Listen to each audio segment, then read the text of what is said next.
Hello बच्चों, क्या हाल चाल? बढ़िया एकदम। अच्छा, लास्ट वीडियो में हमने फर्स्ट ईयर फिजिक्स जो कि न्यू टेक्स्ट बुक आई है, first year physics chapter number 2 के फर्स्ट 4 न्यूमेरिकल कर लिए थे। अब आज बारी है उनसे ऑनवर्ड जो भी न्यूमेरिकल रह गए हैं, इंशाल्लाह हम आज उनको कवर करेंगे। तो उससे नेक्स्ट जो न्यूमेरिकल है उसकी स्टेटमेंट मैंने आपके सामने लिख दी है 2.5 की। अब इसकी स्टेटमेंट को एक दफ़ा फिर बता दूं, लास्ट लेक्चर में भी मैंने बताया था कि जब भी हम किसी भी न्यूमेरिकल को सॉल्व करेंगे या कोई भी इस तरह का जो क्वेश्चन आएगा, हम उसकी स्टेटमेंट को समझेंगे। ठीक है, उसकी स्टेटमेंट को समझने का मतलब क्या है कि उसने जो हमें एक स्टेटमेंट दी है उसमें वो हमें बता क्या रहा है, और फिर बताने के बाद वो हमसे चाह क्या रहा है कि हम उसको उसके बारे में क्या बताएं। ठीक है, वो कोई इन्फॉर्मेशन हमें दे रहा होगा और उसके बदले में कोई इन्फॉर्मेशन हमसे पूछ रहा होगा। तो मैं स्टेटमेंट रीड करने लगा हूँ। अ क्रिकेट बॉल, यहाँ पे किसी बॉल का तस्करा हो रहा है ना, और वो कौन सी है? Cricket ball. Is hit upward. अब वो क्रिकेट बॉल आती है और उसको हिट किया जाता है। क्या किया जाता है? हिट किया जाता है अपवर्ड, ऊपर की तरफ। यहां तक क्लियर है?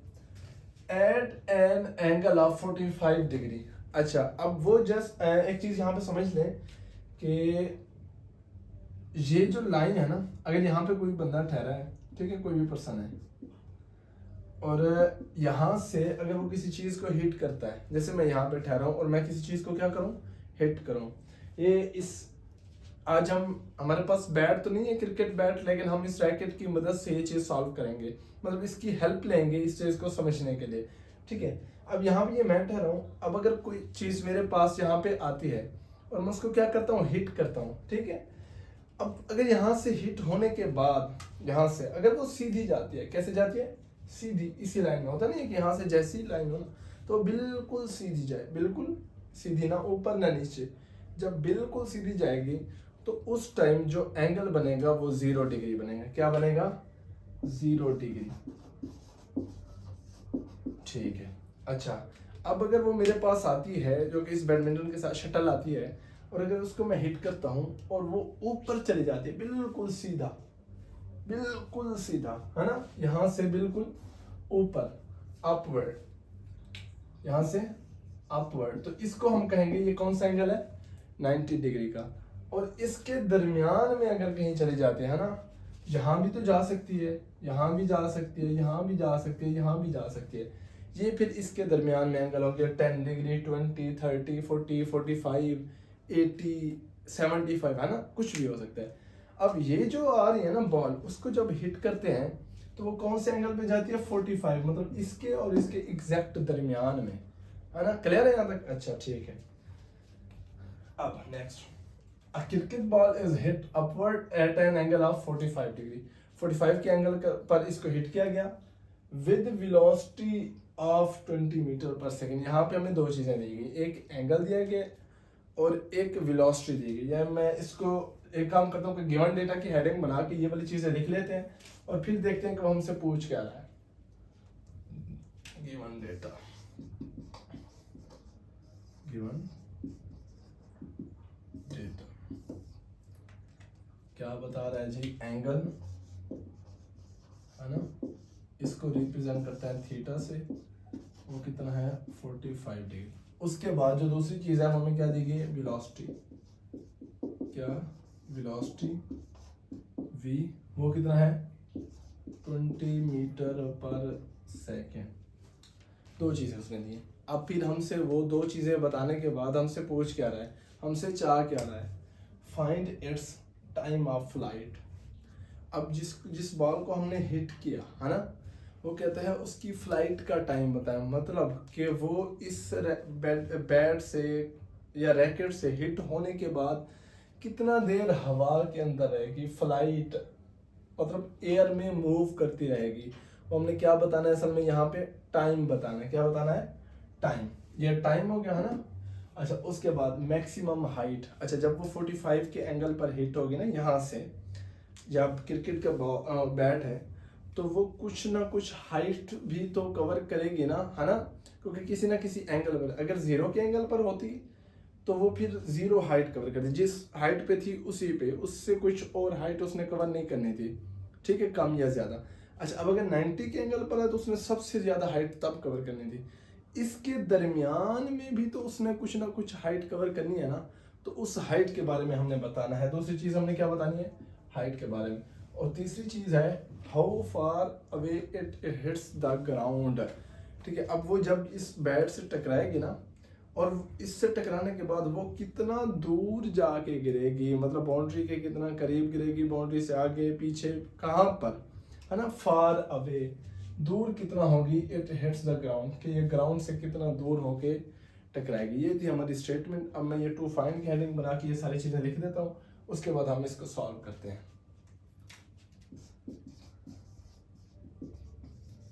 टू फाइंड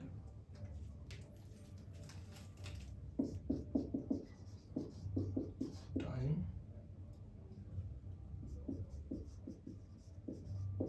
हाइट, और तीसरी चीज है जी डिस्टेंस। ठीक है जी।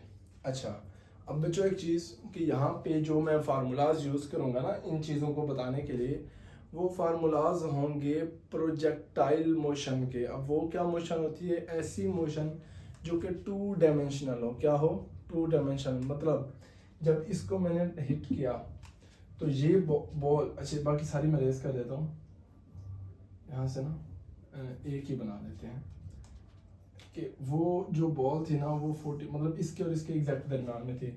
तो ये जब कोई भी चीज़ इस दुनिया में, जब भी कोई भी चीज़ दो डायमेंशन में मूव कर रही हो, क्या कर रही हो, दो डायमेंशन में मूव कर रही हो, उसका क्या मतलब मैं बताता हूँ।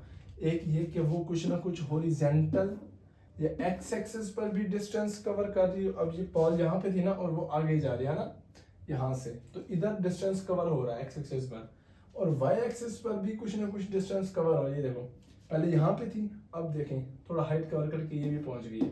तो जब कोई भी चीज़ दो एक्सिस में डिस्टेंस कवर कर रही है, एक्स एक्सिस और वाई एक्सिस, है ना, तो उस मोशन को हम कहते हैं प्रोजेक्टाइल मोशन। और हम यहाँ पे जो फार्मूलाज यूज़ करेंगे वो भी प्रोजेक्टाइल मोशन के यूज़ करेंगे। अब वो वाले फार्मूले ऑलरेडी प्रोजेक्टाइल मोशन के टॉपिक में आपने उनको डिराइव किया हुआ है। अब वो आपको आते हैं नहीं आते, I don't know, but in formulas को आपको आना चाहिए, है ना। आपने एज इट इज इनको तैयार करना है, ये न्यूमेरिकल या वैसे भी आपको वो वाले फार्मूलाज ना ज़बानी याद होने चाहिए। अच्छा जी, तो सबसे पहला जो फार्मूला है यहाँ पे हम लिखेंगे टाइम का, कि किसी भी चीज़ का जब वो प्रोजेक्टाइल मोशन कवर कर रही हो तो उसका टाइम का फार्मूला क्या होता है, वो मैं लिखने जा रहा हूँ। सॉल्यूशन की हेडिंग डालेंगे यहाँ पे,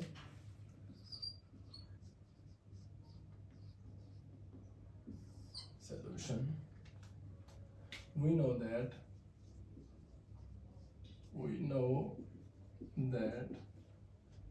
टाइम ऑफ फ्लाइट जो है ना, टाइम का फार्मूला वो है t is equal to V I sine theta over G. इसमें इस फार्मूले में दो चीज़ें हमें दी गई हैं, एक वी आई वेलोसिटी है ना, इनिशियल वेलोसिटी या वेलोसिटी जो भी है, और दूसरा है साइन थीटा, थीटा एंगल, ठीक है। और जी, जी की वैल्यू हमें ऑलरेडी पता है कि वो एक कांस्टेंट है, यूनिवर्सल कांस्टेंट है ना, इसकी वैल्यू क्या है 9.8 मीटर पर सेकेंड स्क्वायर। तो ये वाली वैल्यूज इसमें देखें, वेलोसिटी की वैल्यू हमें दी गई है, वो पुट करनी है, थीटा की वैल्यू दी गई है, वो पुट करनी है, हमारे पास ये सॉल्व है। तो मैं जल्दी जल्दी कर रहा हूँ, ठीक है। T is equal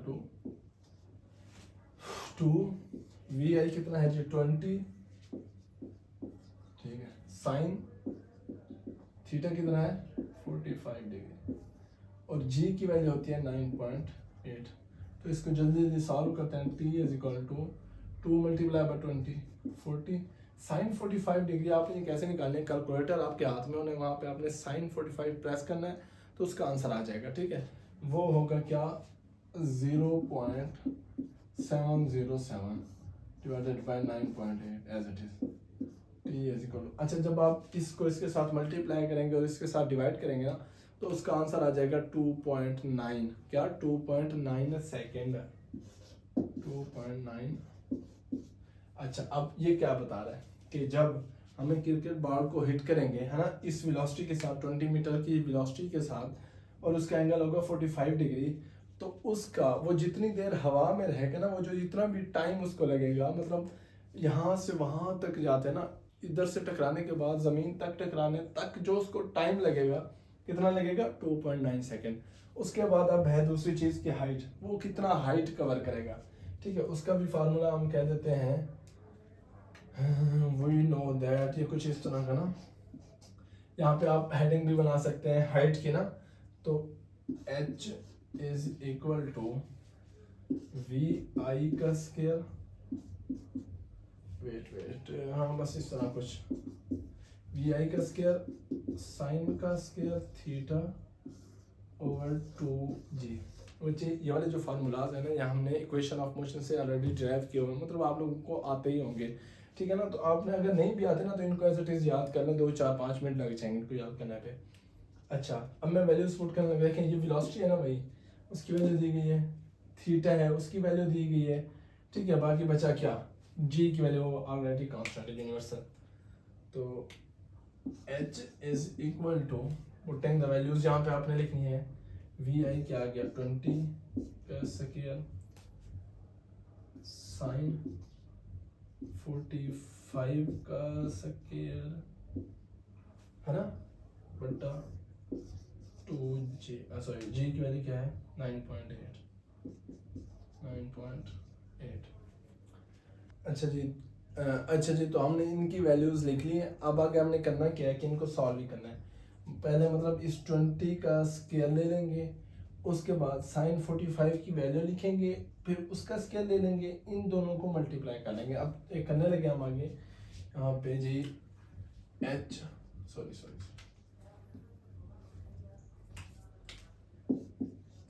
is equal to 20 का आ जाएगा जी 400, जब इसका स्केल लेंगे आप, और इसकी वैल्यू आएगी 0.707, अभी तक इसका स्केयर, और यहाँ पे बल्कि काम करते हैं, इसकी डायरेक्ट ना इसका आंसर ही लिख देते हैं डायरेक्ट,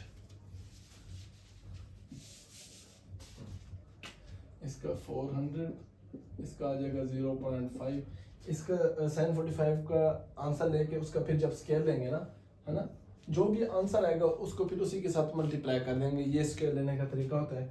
और मल्टीप्लाई 2.98 करके ये बन जाएगा जी 9.8 करके क्या 19.6। क्लियर है यहाँ तक। अच्छा, जब इसका फिर आंसर आएगा हमारे पास 10.2, आपने इसको इसके साथ मल्टीप्लाई करके फिर इसके साथ डिवाइड करना है, तो इसका आंसर आ जाएगा 10.2, क्या हाइट है ना, तो वो आ जाएगा मीटर में। अच्छा, ये क्या बता रहा है कि जब मैं उसको हिट करूंगा ना, है ना, इस वेलोसिटी के साथ 20 मीटर पर सेकेंड की और 45 के एंगल पर जब किसी चीज को हिट करूंगा, तो वो कितना देर हवा में रहेगी, है ना, क्या चीज़ है, मैक्सिमम हाइट, मतलब वो कितना हाइट कवर करेगी, ऊंची कितना जाएगी, तो वो क्या है 10.2 मीटर, मतलब 10.2 मीटर वो हवा के अंदर वर्टिकल डिस्टेंस कवर करेगी। उसके बाद अब जो तीसरी चीज़ है वो क्या रहेगी हमारे पास, डिस्टेंस, कि वो यहाँ से जब मैं उसको हिट करूँगा दूर कितना जाएगी, है ना, उसको हम कहते हैं फिजिक्स की लैंग्वेज में या प्रोजेक्टाइल के मोशन में रेंज, क्या कहते हैं, रेंज, और उसको रिप्रेजेंट करते हैं आर से जी। आर उसका फार्मूला होता है R is equal to V I का square sine 2 theta over G. ये वाला फार्मूलाज आपको फिर कह रहा हूँ कि इक्वेशन ऑफ मोशन से डिराइव्ड है, और इनको आपने एज इट इज याद रखने हैं, ठीक है, याद कर लेने हैं, थोड़ी सी देर लगनी है। अब देखें वैल्यू फिर वेलोसिटी की है पड़ी, थीटा की है पड़ी, और जे की भी है पड़ी, हमने पुट करनी है इसके अंदर आर इज इक्वल टू, अच्छा वी आई की वैल्यू क्या है 20 का स्क्वायर, है ना, साइन 2 थीटा की क्या वैल्यू है 45, है ना, और जे की है जी 9.8, तो आर इज इक्वल टू ये क्या बन जाएगा 400, और साइन, अच्छा इस साइन को भी तक रहने 2 मल्टीप्लाई बाय 45 कर दें तो क्या बन जाएगा 90, यहाँ पे बन जाएगा साइन 90 19.8। अब कैलकुलेटर उठाएं और साइन 90 मिलाएं तो उसका आंसर आएगा 1। ठीक है, तो जब 1 इसके साथ मल्टीप्लाई होगा तो ये आंसर एज इट इज 400 रह जाएगा। ठीक है, जब 400 को 9.8 पर डिवाइड करेंगे तो इसका आंसर बनेगा 40 पॉइंट समथिंग। ठीक है, ऑलमोस्ट 40.2 बनता है या 1 बनता है, जो भी बनता है। ठीक है, ये आपके हमारे आगे रेंज मीटर में, मतलब वो 40 मीटर दूर जाके। अब ये एक चीज़ हमें क्या बता रही है, रेंज, कि जब हम उसको हिट करेंगे ना, है ना, तो वो यहाँ से कितना दूर जाएगी, 40.2 मीटर। अब एक दफ़ा फिर समझ लें कि उसने हमें बताया था कि क्रिकेट बॉल है जिसको मैं हिट करता हूँ वो 20 मीटर पर सेकंड की स्पीड के साथ जाती है और एंगल कवर करती है 45 का, है ना। ठीक है, तो फिर उसकी बताओ कि वो कितना देर हवा में रहेगी, वो टाइम बताना, हमने वो टाइम बताया। ठीक है, कितना देर रहेगी, 2.9 सेकेंड। फिर ये बताया कि हाइट कितना कवर करेगी, 10.2 मीटर, मतलब ऊंची इतना जाएगी, और दूर कितना जाएगी। तो अब आपके पास जब भी कोई इस तरह का कोई न्यूमेरिकल आ जाए, कोई भी क्वेश्चन आ जाए ना, है ना, तो आपको जब ये फार्मूलाज आते होंगे तो आप इनको ईजिली बयान कर सकेंगे।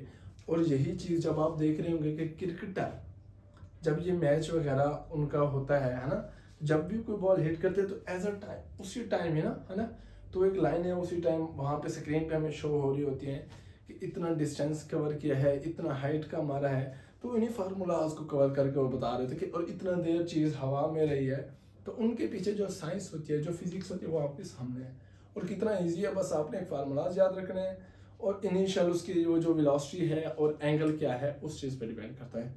अच्छा बच्चों, तो अब बारी है उससे नेक्स्ट न्यूमेरिकल की। 2.5 हमने कर लिया है, अब है 2.6 और 2.7। तो अब सबसे पहले हम 2.6 को देखते हैं, उसको समझते हैं, फिर उसके बाद 2.7 को। इन दोनों की स्टेटमेंट मैंने आपके सामने लिख दिया है। अभी के लिए आपने अपना फोकस, अपनी तवज्जो इधर रखनी है। ठीक है, अच्छा 2.6 क्या है न्यूमेरिकल, उसकी स्टेटमेंट उसी तरह है ना, सेम प्रोसीजर जो आपको पहले बताया। इसका सबसे पहले जो हम हेडिंग डालेंगे किसकी, गिवन डेटा, गिवन डेटा क्या है जी, 20 ग्राम बाल, 20 ग्राम, ये क्या किस चीज का यूनिट है ना, मैस का। तो सबसे पहले हमें क्या चीज दी गई है, mass, MAS is equal to M, कितना जी, 20 gram ball hit the wall of a squash court. ठीक है, 20 ग्राम मैस, 20 ग्राम मैस की कोई बॉल है जो कि टकराती है किसी भी कोर्ट के साथ। ठीक है, with a constant force of 50 Newton. अब वहां पे टकराने के बाद जो ये फोर्स लगाती है ना, कितनी है, 50 न्यूटन। मतलब कोई बॉल है जो कि किसी कोर्ट के साथ टकराती है, तो टकराने के बाद वहां पे जो वो फोर्स लगाती है कितना है, 50 न्यूटन। यहाँ पे मैं क्या लिख रहा हूँ, force F is equal to 50 newton. ठीक है, if the time of impact of force is 0.5 second. अब वो जब बॉल टकराएगी ना, है ना, किसी चीज के साथ, तो उसको टकराने में, टकराते वक्त जो टाइम लगता है ना, जब इस चीज के साथ मिली और फिर इससे हटने में ना जो टाइम लगता है उसे, कोई भी बॉल है जब दीवार के साथ हम मारते हैं ना किसी भी चीज के साथ, तो वहां पे वो थोड़ा सा टाइम लेती है उससे टकराने में। तो वो जो टाइम है ना, time of impact of force is 0.5 second. अब यहाँ पे कितना क्या दिया गया, टाइम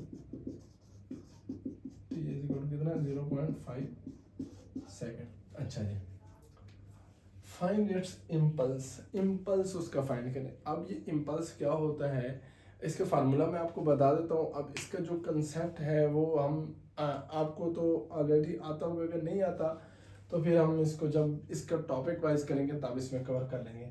अच्छा, अब इसमें हमसे गिवन डेटा हो गया, टू फाइंड, है ना। अच्छा, फाइंड क्या करना है, इम्पल्स, इम्पल्स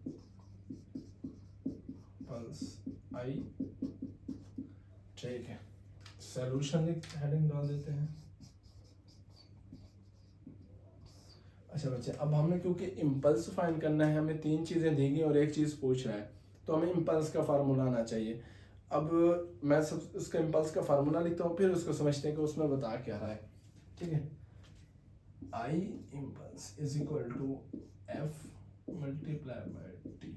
हाँ, ये है जी इम्पल्स का फार्मूला, कि जब भी किसी चीज़ की जो फोर्स होगी, है ना, जो फोर्स लग रही होगी उसका और जितना टाइम लग रहा होगा उसको उसमें टकराने में, टकराते वक्त जो टाइम लग रहा होगा और जितना फोर्स लगा रहा होगा, उन दोनों का जो प्रोडक्ट होता है उसे क्या कहते हैं, इम्पल्स। उसके ऊपर कितना असर हो रहा है। ओके, इसका फार्मूला आपने एज इट इज तैयार कर लेना है। यहाँ पे सर जी तीसरी चीज दी गई है, वो तीसरी चीज आपको भटकाने के लिए दी गई है, ठीक है। मतलब वहाँ यहाँ पे ये जो थर्ड चीज मैथ्स दी गई है ना, वो डाइवर्ट, माइंड को डाइवर्ट करने के लिए, ताकि स्टूडेंट करे कि इसमें तो दो चीज़ें आ रही हैं, अगर उसने तीसरी चीज़ दे दी है तो उसका भी कोई ना कोई मकसद है। तो आपने इस टाइम इधर बी फोकस, बी कॉन्शियस, ठीक है। अच्छा, अब वैसे एक बात है कि देखिए मैथ्स के यहाँ पे क्या ही काम है। मैथ्स इम्पल्स के टाइम, अब ये जो फोर्स है, force as it is F किसका होता है, आपने ये चीज़ें लिखनी नहीं है। फोर्स जो है वो खुद क्या है, मैस और एक्सेलरेशन का प्रोडक्ट ही तो है। तो मैस इसमें ऑलरेडी इन्वॉल्व हो रहा है, ठीक है ना, उससे हमें कंफ्यूज करने के लिए बता दिया गया है। तो यहाँ पे अब हमने ये फार्मूला लग गया है, इसकी वैल्यूज पुट कर देंगे, पुट इन द वैल्यूज, है ना। तो I is equal to F कितना है 50, है ना, और टाइम कितना 0.5। थोड़ा सा ऊपर करके लिख देते हैं, I is equal to 50 multiply 0.5, तो इसका आंसर आ जाएगा 25। अब इसका यूनिट क्या बनेगा, देखो फोर्स का यूनिट क्या है न्यूटन और टाइम का क्या है सेकंड, तो इसका यूनिट बनेगा न्यूटन सेकंड, ठीक है। यही इसका आंसर था कि वो कितना इम्पल्स लगाएगा 25 न्यूटन सेकंड। उसके बाद अगला न्यूमेरिकल है 2.7, उसमें क्या है, a ball is kicked bye a footballer. अब यहाँ पे एक बॉल पड़ी है ना, उसे एक फुटबॉलर क्या करता है, ठीक है, अब एक बॉल पड़ी है तो ये फुटबॉलर उसे क्या करता है, किक करता है। The average force on the ball is 240 Newton. अब ये जब इस पर इसको किक करेगा तो ये जो फोर्स लगाएगा कितना लगाएगा, 240 न्यूटन लगा रहा है, ठीक है। And the impact last for a time interval of 0.5 second. अब इस पे टाइम जो दिया गया वो कितना है 0.25 सेकेंड। कैलकुलेट, अब इसमें क्या बताना है हमने, चेंज इन मोमेंटम। इसमें हमने बताना था इम्पल्स और इसमें हमने क्या बताना है, चेंज इन मोमेंटम। अब उसी तरह हेडिंग देनी है गिवन डेटा की, है ना। गिवन डेटा, गिवन डेटा क्या है यहाँ पे, फोर्स और time. Force F is equal to कितना 240 न्यूटन, और जो टाइम है T इज इक्वल टू वो कितना है 0.25 सेकेंड, ठीक है। अच्छा, अब बताना क्या है इसमें, to find change in momentum. यहाँ पे फिर हेडिंग दे देनी है टू फाइंड की, है ना। इसमें आपने क्या लिखना है, change in momentum, a change in momentum, और दूसरी चीज जो लिखनी है direction of change of momentum, b क्या बतानी है उसकी डायरेक्शन। तो स्टार्ट करते हैं इसका सोल्यूशन। इसका सोल्यूशन क्या आएगा जी, हेडिंग सोल्यूशन की आ गई। अच्छा, अब बच्चे बात सुने, जो इम्पल्स है ना, असल में वही चीज चेंज इन मोमेंटम है, कि किसी चीज के मोमेंटम में, है ना, कितना चेंज आ रहा है, कितना चेंज आ रहा है, वही चीज ही इम्पल्स होती है। मतलब मैं फार्मूला लिख रहा हूँ, मैंने ये फार्मूला पढ़ा था अभी यहाँ पे, I is equal to F multiply by t, और यही चीज इक्वल होती है किसके, चेंज इन मोमेंटम के।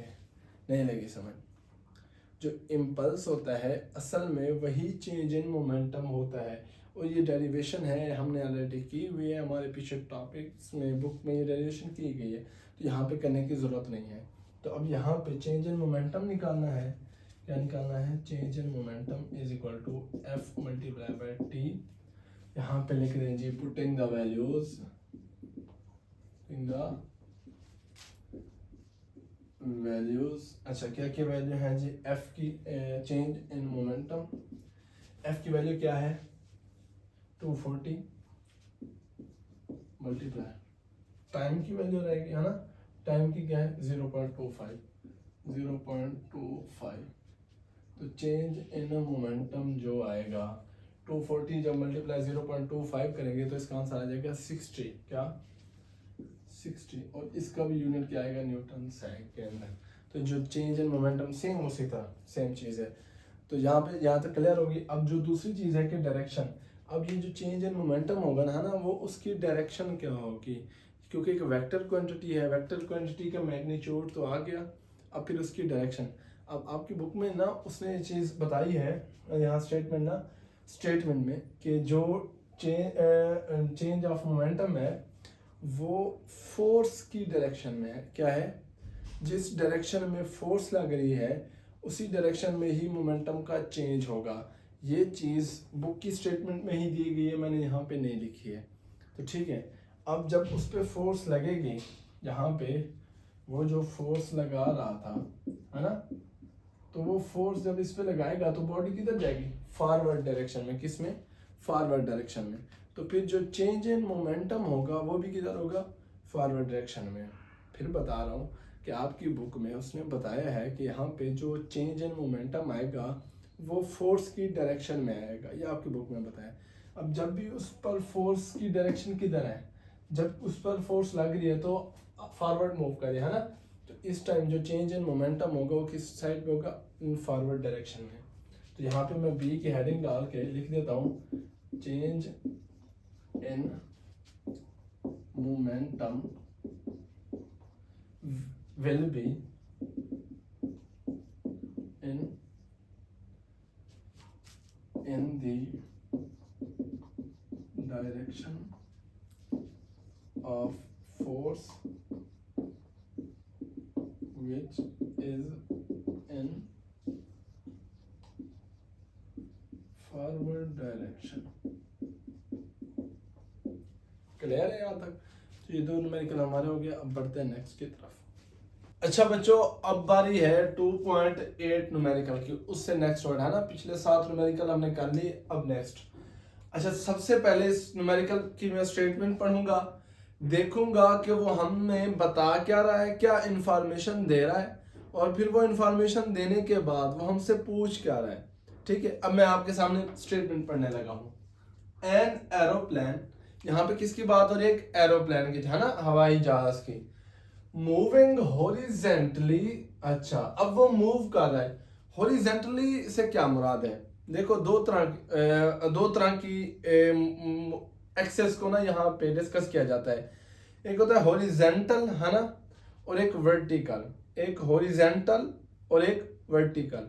हॉरिजेंटल से मुराद ये होता है कि जब कोई बॉडी डिस्टेंस कवर कर रही हो, क्या कर रही हो, डिस्टेंस कवर कर रही हो, लेकिन हाइट कवर ना कर रही हो। समझ लगे, यहां से मतलब आगे तो जा रही हो, यहां से आगे जा रही हो लेकिन ऊपर ना जा रही हो, तो उस टाइम जो उसकी मोशन होती है उसे क्या कहते हैं, हॉरिजेंटल मोशन।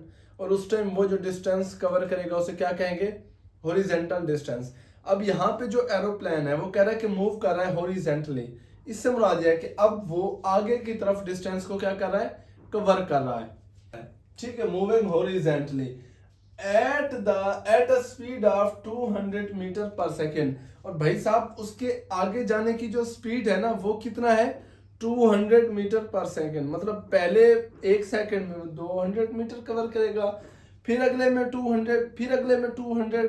तो उसकी जो स्पीड चल रही है वो कितना चल रही है कि 200 मीटर पर सेकेंड उसकी स्पीड बता रहा है, जो हॉरिजॉन्टली वो डिस्टेंस कवर करता हुआ जा रहा है एक aeroplane at a height of 8 kilometre है ना। अच्छा, अब वो उसकी हाइट कितना है, आपने देखा हो कि जब भी कोई एरोप्लेन है ना, वो जब भी मूव करता हुआ जा रहा है तो किसी ना किसी स्पेसिफिक हाइट पर होता है। तो उसकी हाइट कितना है, 8 किलोमीटर। कितना बच्चे, 8 किलोमीटर, मतलब 8 किलोमीटर जमीन से ऊपर है। अच्छा, अब करने क्या कहा जा रहा है, to drop a bomb on target. हाँ जी, तो उसका काम क्या, बड़ा शैतानी काम है कि वो एक बम गिराने जा रहा है किसी भी एक चीज जगह के ऊपर है ना। वो जगह क्या हो सकती है, कोई स्कूल, कुछ भी समथिंग है ना। वो किसी एक जगह पे ऊपर बम गिराने जा रहा है, उसकी हाइट भी बता दी, उसकी स्पीड भी बता दी, और हमसे क्या पूछ रहा है, फाइंड इट्स हॉरिजॉन्टल डिस्टेंस। अच्छा, अब उसका हॉरिजॉन्टल डिस्टेंस मेजर करें फ्रॉम द टारगेट, किससे, टारगेट से, should the bomb be released. देखो अब वो एरोप्लेन जा रहा है, ठीक है, अब यहाँ पे एरोप्लेन है और उसका टारगेट यहाँ पर है, ठीक है। तो वो कह रहा है कि अब वो जाते हुए उसकी स्पीड है 200 मीटर पर सेकेंड, और उसका जो हाइट है वो है 8 किलोमीटर। तो वो अगर उसने एक अपने टारगेट पे बम गिराना है, रिलीज करना है, तो उससे कितना दूर हो, उससे कितना दूर हो और वो अपना बम यहाँ पे गिरा दे, यहाँ से छोड़ दे और फिर वो जाके गिर जाएगा। मैं यहाँ पे समझा देता हूँ कि अगर ये मेरे पास क्या है ना, या ये एक एरोप्लेन है, ठीक है, और ये मेरा टारगेट है, तो इसकी स्पीड क्या बता रहा है, कितना है जी, इसकी स्पीड है 8 किलोमीटर, सॉरी 8 किलोमीटर इसकी हाइट है और 200 मीटर पर सेकेंड इसकी स्पीड है। तो कहता है ये इस टारगेट से कितना दूर हो तो अपना बम गिरा दे और वो बम जाके किधर लगे, उसके ऊपर, किसके ऊपर, जो उसका टारगेट है। अच्छा, यही एग्जैक्ट फिनोमेना अब यूज हो रहा है ना, जो बम अभी ईरान और किसकी जंग चल रही है, इसराइल की। तो उस टाइम भी अब आपको यहाँ से आइडिया हो जाना चाहिए कि अगर आपको कोई बम दिया जाता है ना, और फिर आप सॉरी आपके पास अगर स्पीड दी जाए कि भैया इस स्पीड के साथ एक एरोप्लेन जा रहा है और इतना हाइट पर है, इस स्पीड के साथ एक जेट जा रहा है और इतना हाइट पे है ना, इस स्पीड के साथ एक कोई भी चीज है ना वो जा रही है और इतना हाइट पे है, तो उसको कितना दूर होना चाहिए और वो अपना बम गिरा दे, है ना, और वो उसको गिरने में टाइम कितना लगेगा, ये वाली चीजें भी है ना, कि अगर वो यहाँ से गिराता है तो उसको वहां तक गिरने में कितना टाइम लग जाएगा और कितना दूर हो तो वो फेंक दे। ये चीजें हमारी आज की, हमारा आज का टॉपिक है। तो अब उसी तरह एग्जैक्ट जिस तरह हम लिखते हैं, सबसे पहले न्यूमेरिकल का क्या लिखेंगे, गिवन डेटा, गिवन डेटा, इसका डेटा क्या हो गया जी, है ना, एक स्पीड है 200 मीटर पर सेकेंड, उसके बाद है जी हाइट, है ना, हाइट h, या इसको s भी कहते हैं क्योंकि है तो डिस्टेंस ना, वो हाइट की फॉर्म में है। वो कितना है 8 किलोमीटर, मतलब 800 मीटर या 8 किलोमीटर, ठीक है जी। अब बताना क्या है, टू फाइंड, फाइंड क्या करना है हमने, horizontal distance, horizontal distance find करना है बच्चे, डिस्टेंस असल में जिसको हॉरिजेंटल को हम x से रिप्रेजेंट करते हैं, हॉरिजेंटल डिस्टेंस को, क्योंकि वो x एक्सिस पर होता है, और वर्टिकल को y से रिप्रेजेंट करता है, ठीक है। तो यहाँ पे हमने x फाइंड करना है। सॉल्यूशन, अच्छा फार्मूला तो बिल्कुल सिंपल सा है, ठीक है। देखो डिस्टेंस का फार्मूला हमने पढ़ा हुआ है, एक फार्मूला हमने पढ़ा था वेलोसिटी का। वेलोसिटी का फार्मूला क्या होता है, v is equal to d over t, है ना, d किसे कहते हैं, डिस्टेंस को, s को, डिस्टेंस को, और यहाँ पे जो डिस्टेंस है वो किस फॉर्म में है, x की फॉर्म में है। यहाँ से हमने x फाइंड करना है। x फाइंड करने के लिए क्या करना पड़ेगा, x v multiply by t, है ना, ये इसके साथ डिवाइड हो रहा है, दूसरी साइड पे जाके क्या हो जाएगा, मल्टीप्लाई। तो ये हमारे पास है फार्मूला, ठीक है। अब यहाँ पे मैं लिख रहा हूं, we know that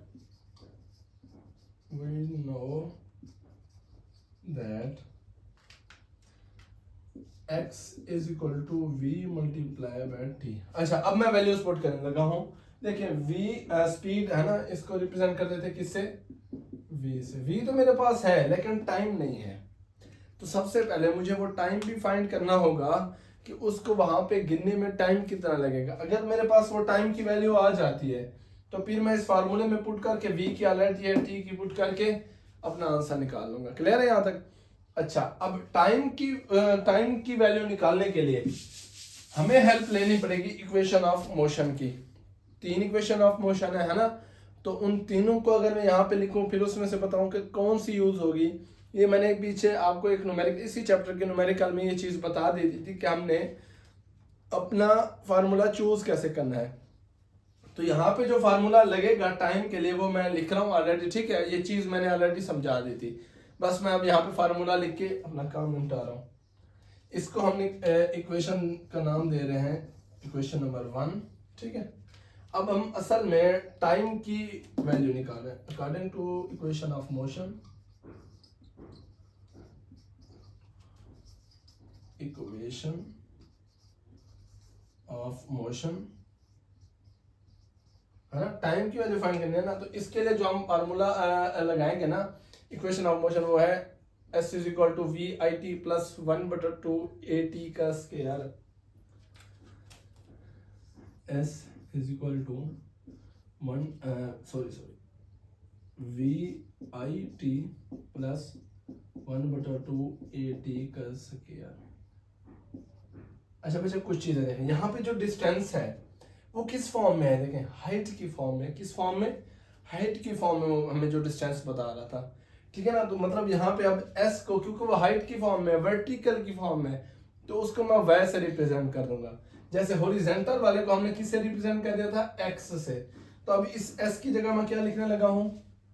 y is equal to, अब ये जो वेलोसिटी है ना, इनिशियल वेलोसिटी है ना, ये वर्टिकल वेलोसिटी बतानी है हमें, क्योंकि डिस्टेंस किसकी बात हो, ये वर्टिकल की।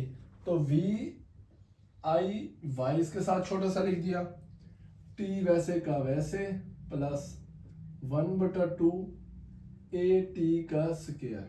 अच्छा अब यहाँ पे मैं वैल्यूज पुट करूंगा। देखिए इनिशियल वेलोसिटी वर्टिकल की तरफ जाते हुए मेरे पास कुछ भी नहीं है ना, क्योंकि वो बॉडी किधर जा रही थी? हॉरिजॉन्टल। तो वर्टिकल वो जा ही नहीं रही थी, तो उस टाइम जो वर्टिकल वेलोसिटी है वो 0 है। कितना है? 0। तो इधर मैं 0 पुट करूंगा, है ना। टाइम की मैंने फाइंड करनी है, y मेरे पास है पड़ा, ये s है ना, y की फॉर्म में है। तो यहां से a जो है एक्सेलरेशन, वो ग्रेविटेशनल कांस्टेंट के इक्वल होगा, जिसकी वैल्यू क्या है? 9.8। तो मैं बस वैल्यूज पुट करने लगा हूं यहाँ पे, पुटिंग द वैल्यूज,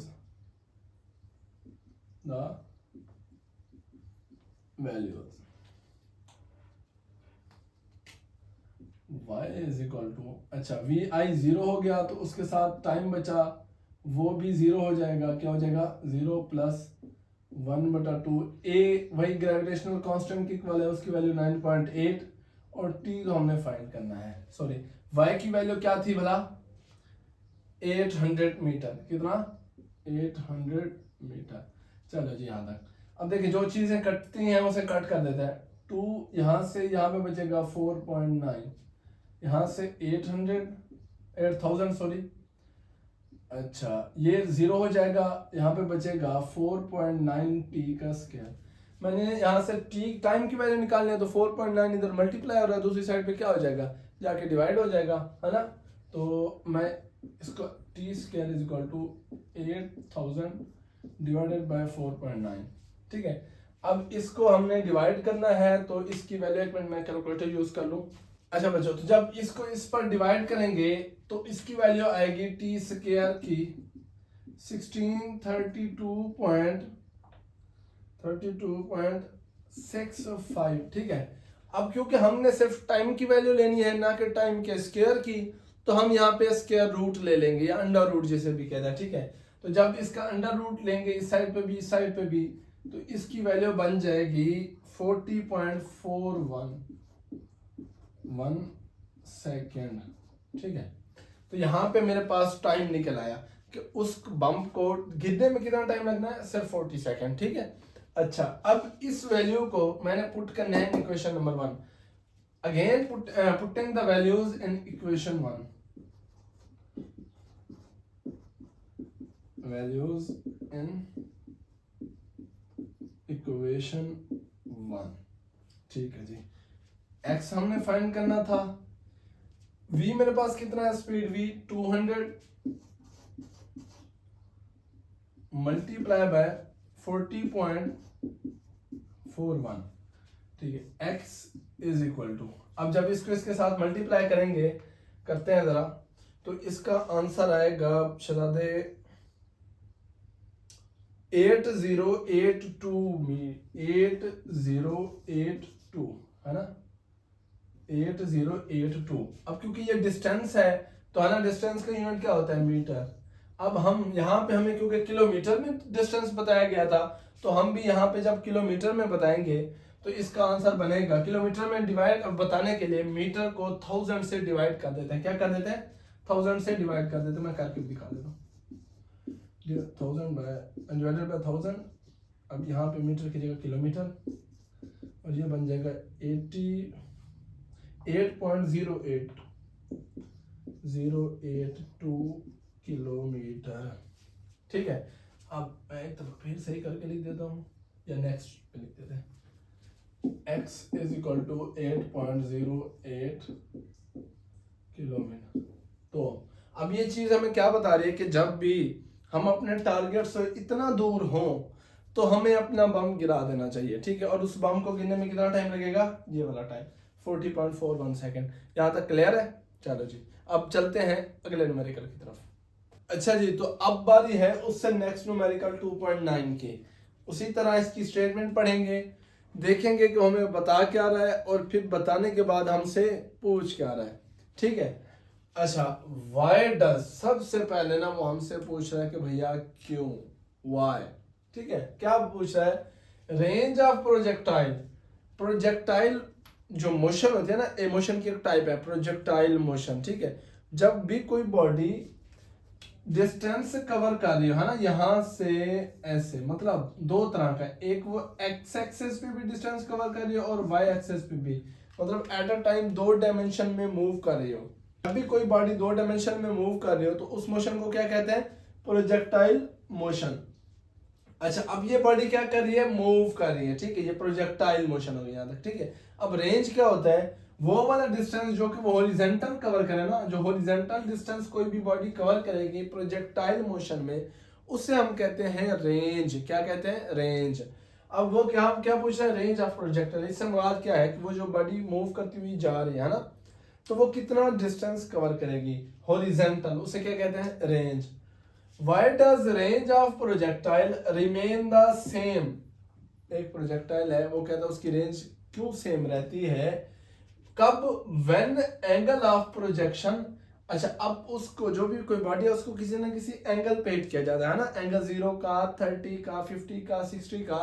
तो एंगल ऑफ प्रोजेक्शन, इससे क्या मुराद है, देखो ये y एक्सिस हो गया और ये x एक्सिस, ठीक है। तो जब भी कोई बॉडी यहां से हम हिट करेंगे तो वो किसी ना किसी कोई ना कोई उसका एंगल होगा ना, थीटा, है ना, यहाँ पे भी बन सकता है, यहाँ पे भी, कुछ भी।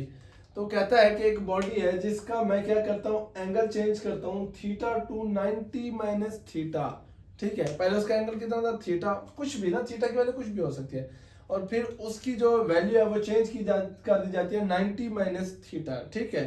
तो उस टाइम वो कहता है कि उसकी जो रेंज है वो कितना हो जाती है, सेम रहती है। क्यों सेम रहती है, why does range of projectile remain the same when angle of projection is change from theta two 90 minus theta. मतलब अगर पहले मैं 30 डिग्री पर एक चीज को लिफ्ट कर रहा था, है ना, एंगल कितना बना रहा था, 30 डिग्री, अब मैंने चेंज कर दिया 90 माइनस 30 डिग्री, तो उस टाइम भी उसकी रेंज क्या हो रही है, सेम रह रही है। तो कहता है कि ऐसा क्यों है, ठीक है। आल्सो एक चीज उसको ये हमसे ये पूछ रहा है, ठीक है, क्या पूछ रहा है, अब मैं हेडिंग देता हूँ, टू फाइंड की, है ना, यहाँ पे तो होगी गिवन डेटा की।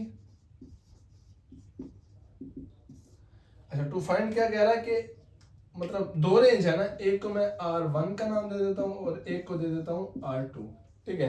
वो कहता है R1 R2 के इक्वल क्यों है, एक ये बताए मुझे, ठीक है। Range of projectile remain the same when angle of projection change from theta two 90 minus theta.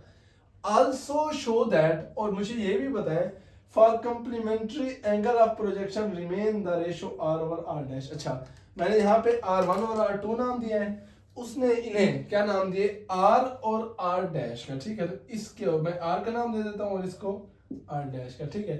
वो कहता है जब हम इसकी रेशियो लेते हैं तो 1 के इक्वल क्यों आती है, 1 के इक्वल क्यों आती है, मैं लिख के बताता हूँ। दूसरी चीज हमें फाइंड करनी है, R1 डैश इक्वल टू 1,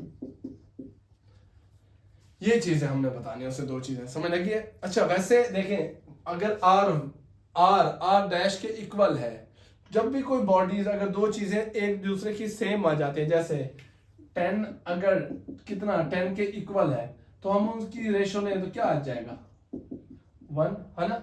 इसी तरह 50 के इक्वल है तो अगर हम उसकी रेशियो लें तो क्या आंसर आ जाएगा, 1।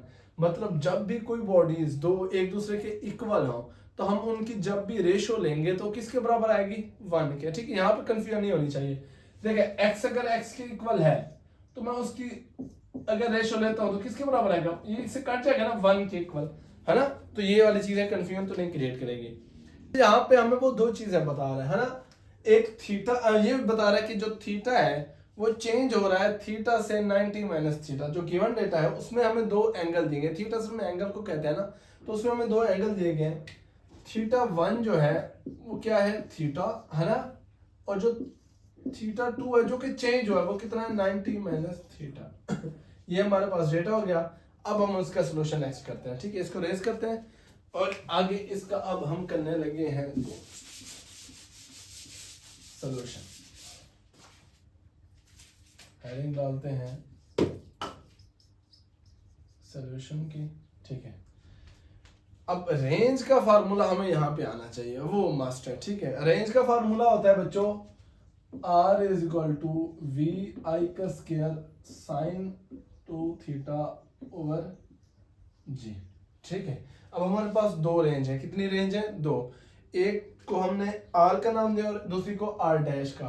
तो यहाँ पे जो R है ना, उसका मतलब उसको मैं वी आई का स्क्वायर साइन 2, यहाँ पे थीटा को मैंने क्या नाम दे दिया था, थीटा 1 का, थीटा 1 ओवर जी। अब मैंने दूसरी रेंज भी फाइंड करनी है ना, दूसरी रेंज क्या आएगी, उसमें सिर्फ मैंने एंगल चेंज करना है। क्या चेंज करना है, एंगल।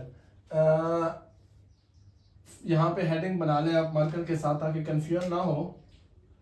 इसको इक्वेशन 1 का नाम दे दें, है ना, फॉर आर डैश, ठीक है।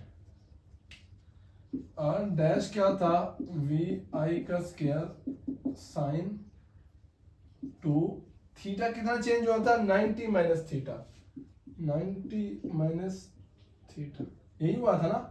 अच्छा अब देखें आर वी आई का स्क्वायर साइन, इस 2 को मैं अंदर मल्टीप्लाई कर देता हूँ, क्या बन जाएगा 180, जब 90 के साथ मल्टीप्लाई होगा तो 180 हो जाएगा, और माइनस 2 थीटा। क्लियर है यहाँ तक। अच्छा अब यहाँ पे ना ये मेरे पास एक फार्मूला बन गया। अब ये वाला जो साइन 180 माइनस 2 थीटा है, साइन 180 माइनस 2 थीटा है, यहाँ पे एक फार्मूला लगेगा। जैसे हमने मैथ के अंदर और फार्मूले पढ़े हुए हैं, a प्लस बी का square is equal to a square plus b square plus 2ab, है ना। इसी तरह फार्मूलाज हमने पढ़े हुए हैं, या वेलोसिटी का फार्मूला पढ़ा हुआ है, फोर्स का पढ़ा हुआ है, इसी तरह एक फार्मूला इधर भी यूज होता है, ठीक है। अब वो फार्मूला मैं आपके सामने लिखने लगा हूँ यहाँ पे, ठीक है। उस फार्मूले को डिराइव करके मैं यहाँ पे लिख के दे रहा हूँ आपको। आपकी मर्जी आए आप इसे पेपर में करें, आपकी मर्जी आए आप इसे पेपर में डिराइव ना करें, ठीक है।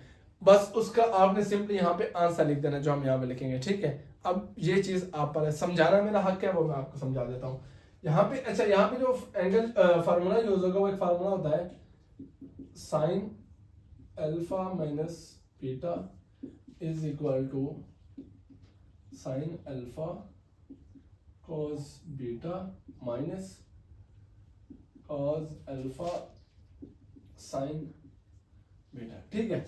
ये असल में यहाँ पे फार्मूला यूज होता है। अब देखें साइन साइन है ना, और यहाँ पे दो वैल्यूज हैं, एक में से दूसरी माइनस हो रही है। इस वैल्यू को हम 180 को यहाँ पे अल्फा कंसीडर करेंगे और 2 थीटा को क्या कंसीडर करेंगे, बीटा, ठीक है। यहाँ पे अब इस फार्मूले को आगे हम वहां पे ड्राइव करेंगे। देखें अगेन बता रहा हूं कि जहां पे अल्फा है वो क्या होगा हमारे पास 180, और जो बीटा है वो क्या होगा 2 theta.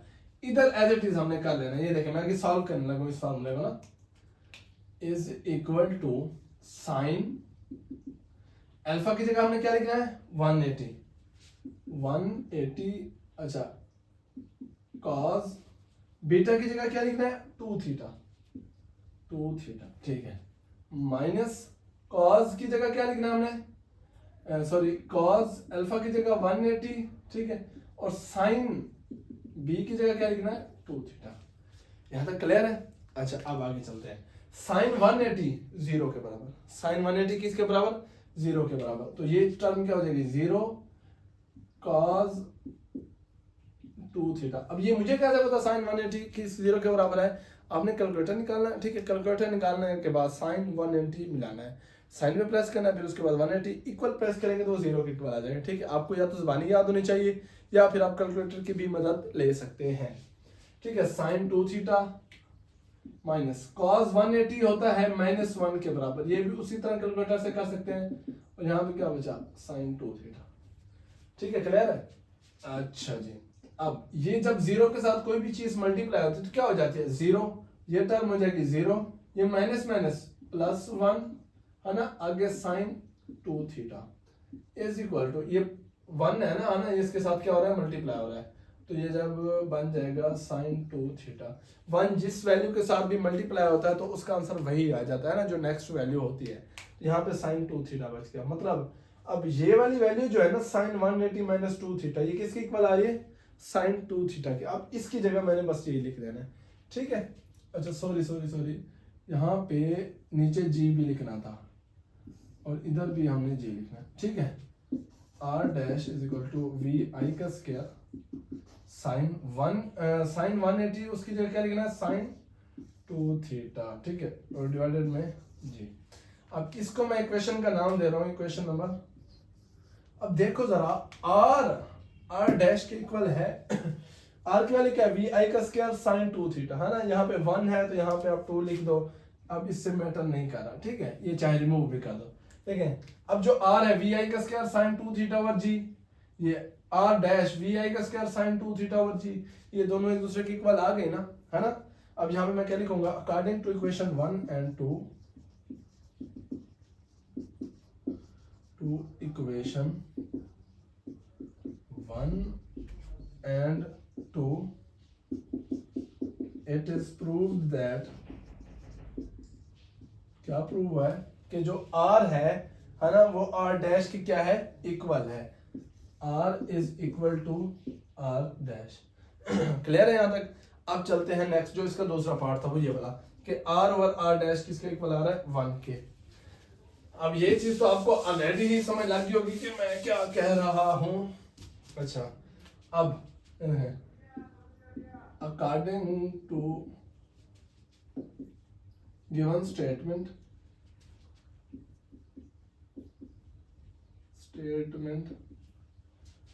Are over r dash, है ना, यही है ना, ठीक है।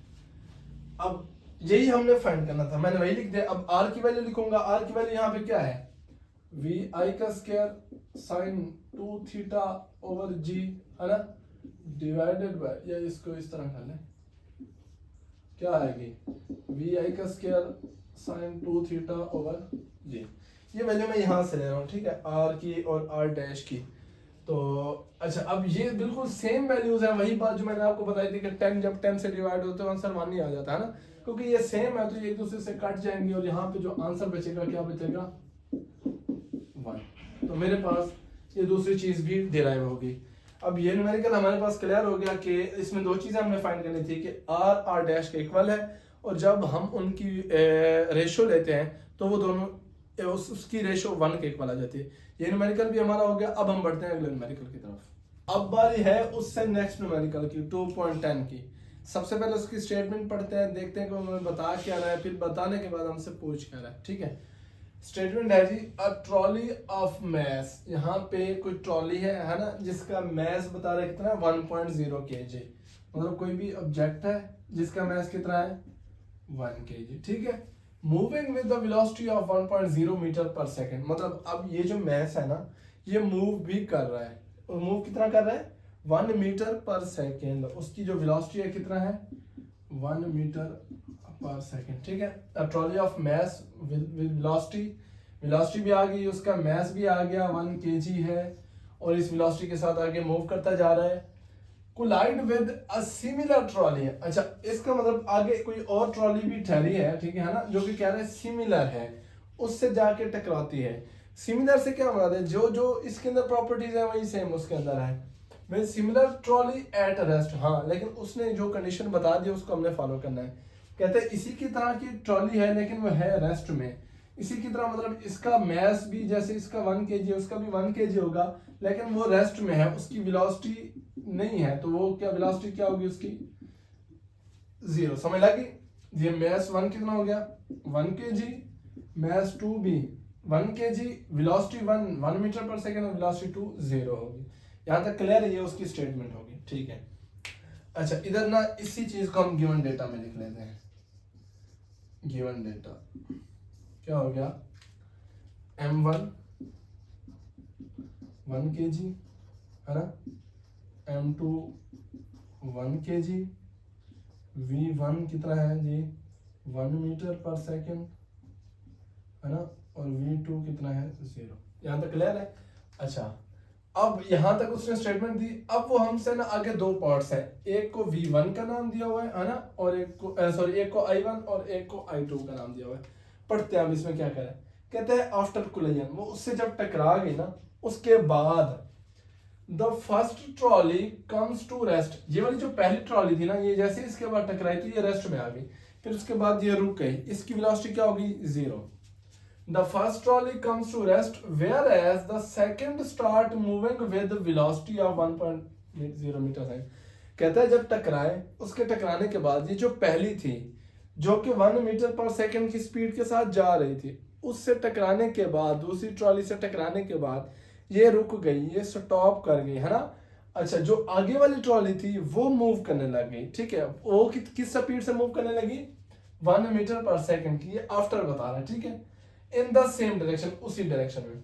क्या रहा है कि बच्चों एक ट्रॉली है जो कि 1 मीटर पर सेकंड की स्पीड के साथ जा रही है, और दूसरी से जैसे ही टकराई, इससे टकराने के बाद ये यहीं पे रुक गई और वो मूव करती हुई जा रही है, ठीक है। और इसकी स्पीड अब उसके पास आ गई, इसकी स्पीड पहले कितना थी 1 मीटर पर सेकंड, अब इसकी है 1 मीटर पर सेकंड, ठीक है।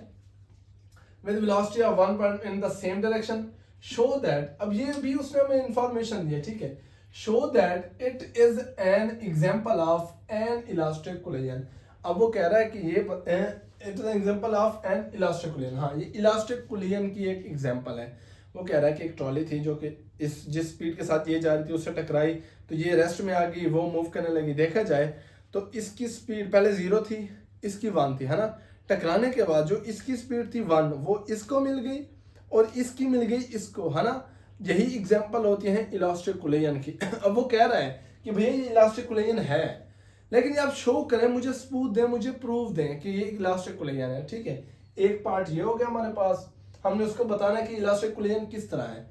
दूसरा क्या है आफ्टर कोलिजन, टकराने के बाद। अब ये एक केस यहाँ तक एंड हो गया। अब इसको माइंड में रखें और इसको। आफ्टर कोलिजन, टकराने के बाद दे स्टिक टुगेदर। अब क्या होता है कि अब ये जा रही है ना 1 मीटर पर सेकंड की स्पीड के साथ, और वो वैसे रुकी हुई है। ये सेकंड केस है। टकराने के बाद ये आपस में मिल जाते हैं, क्या हो जाती है, दो बॉडीज थी ना, अब आपस में एक दूसरे में फंस जाती हैं। दे स्टिक टुगेदर, वो क्या होगी, एक ही बॉडी बन गई, ठीक है। They stick together and move away with the velocity of 0.5 metre per second. पहले ये वाली 1 मीटर के साथ जा रही थी, वो 0 के साथ। कहता है जैसे ही उसके साथ टकराई तो दोनों ऐसे मिल गई, है ना।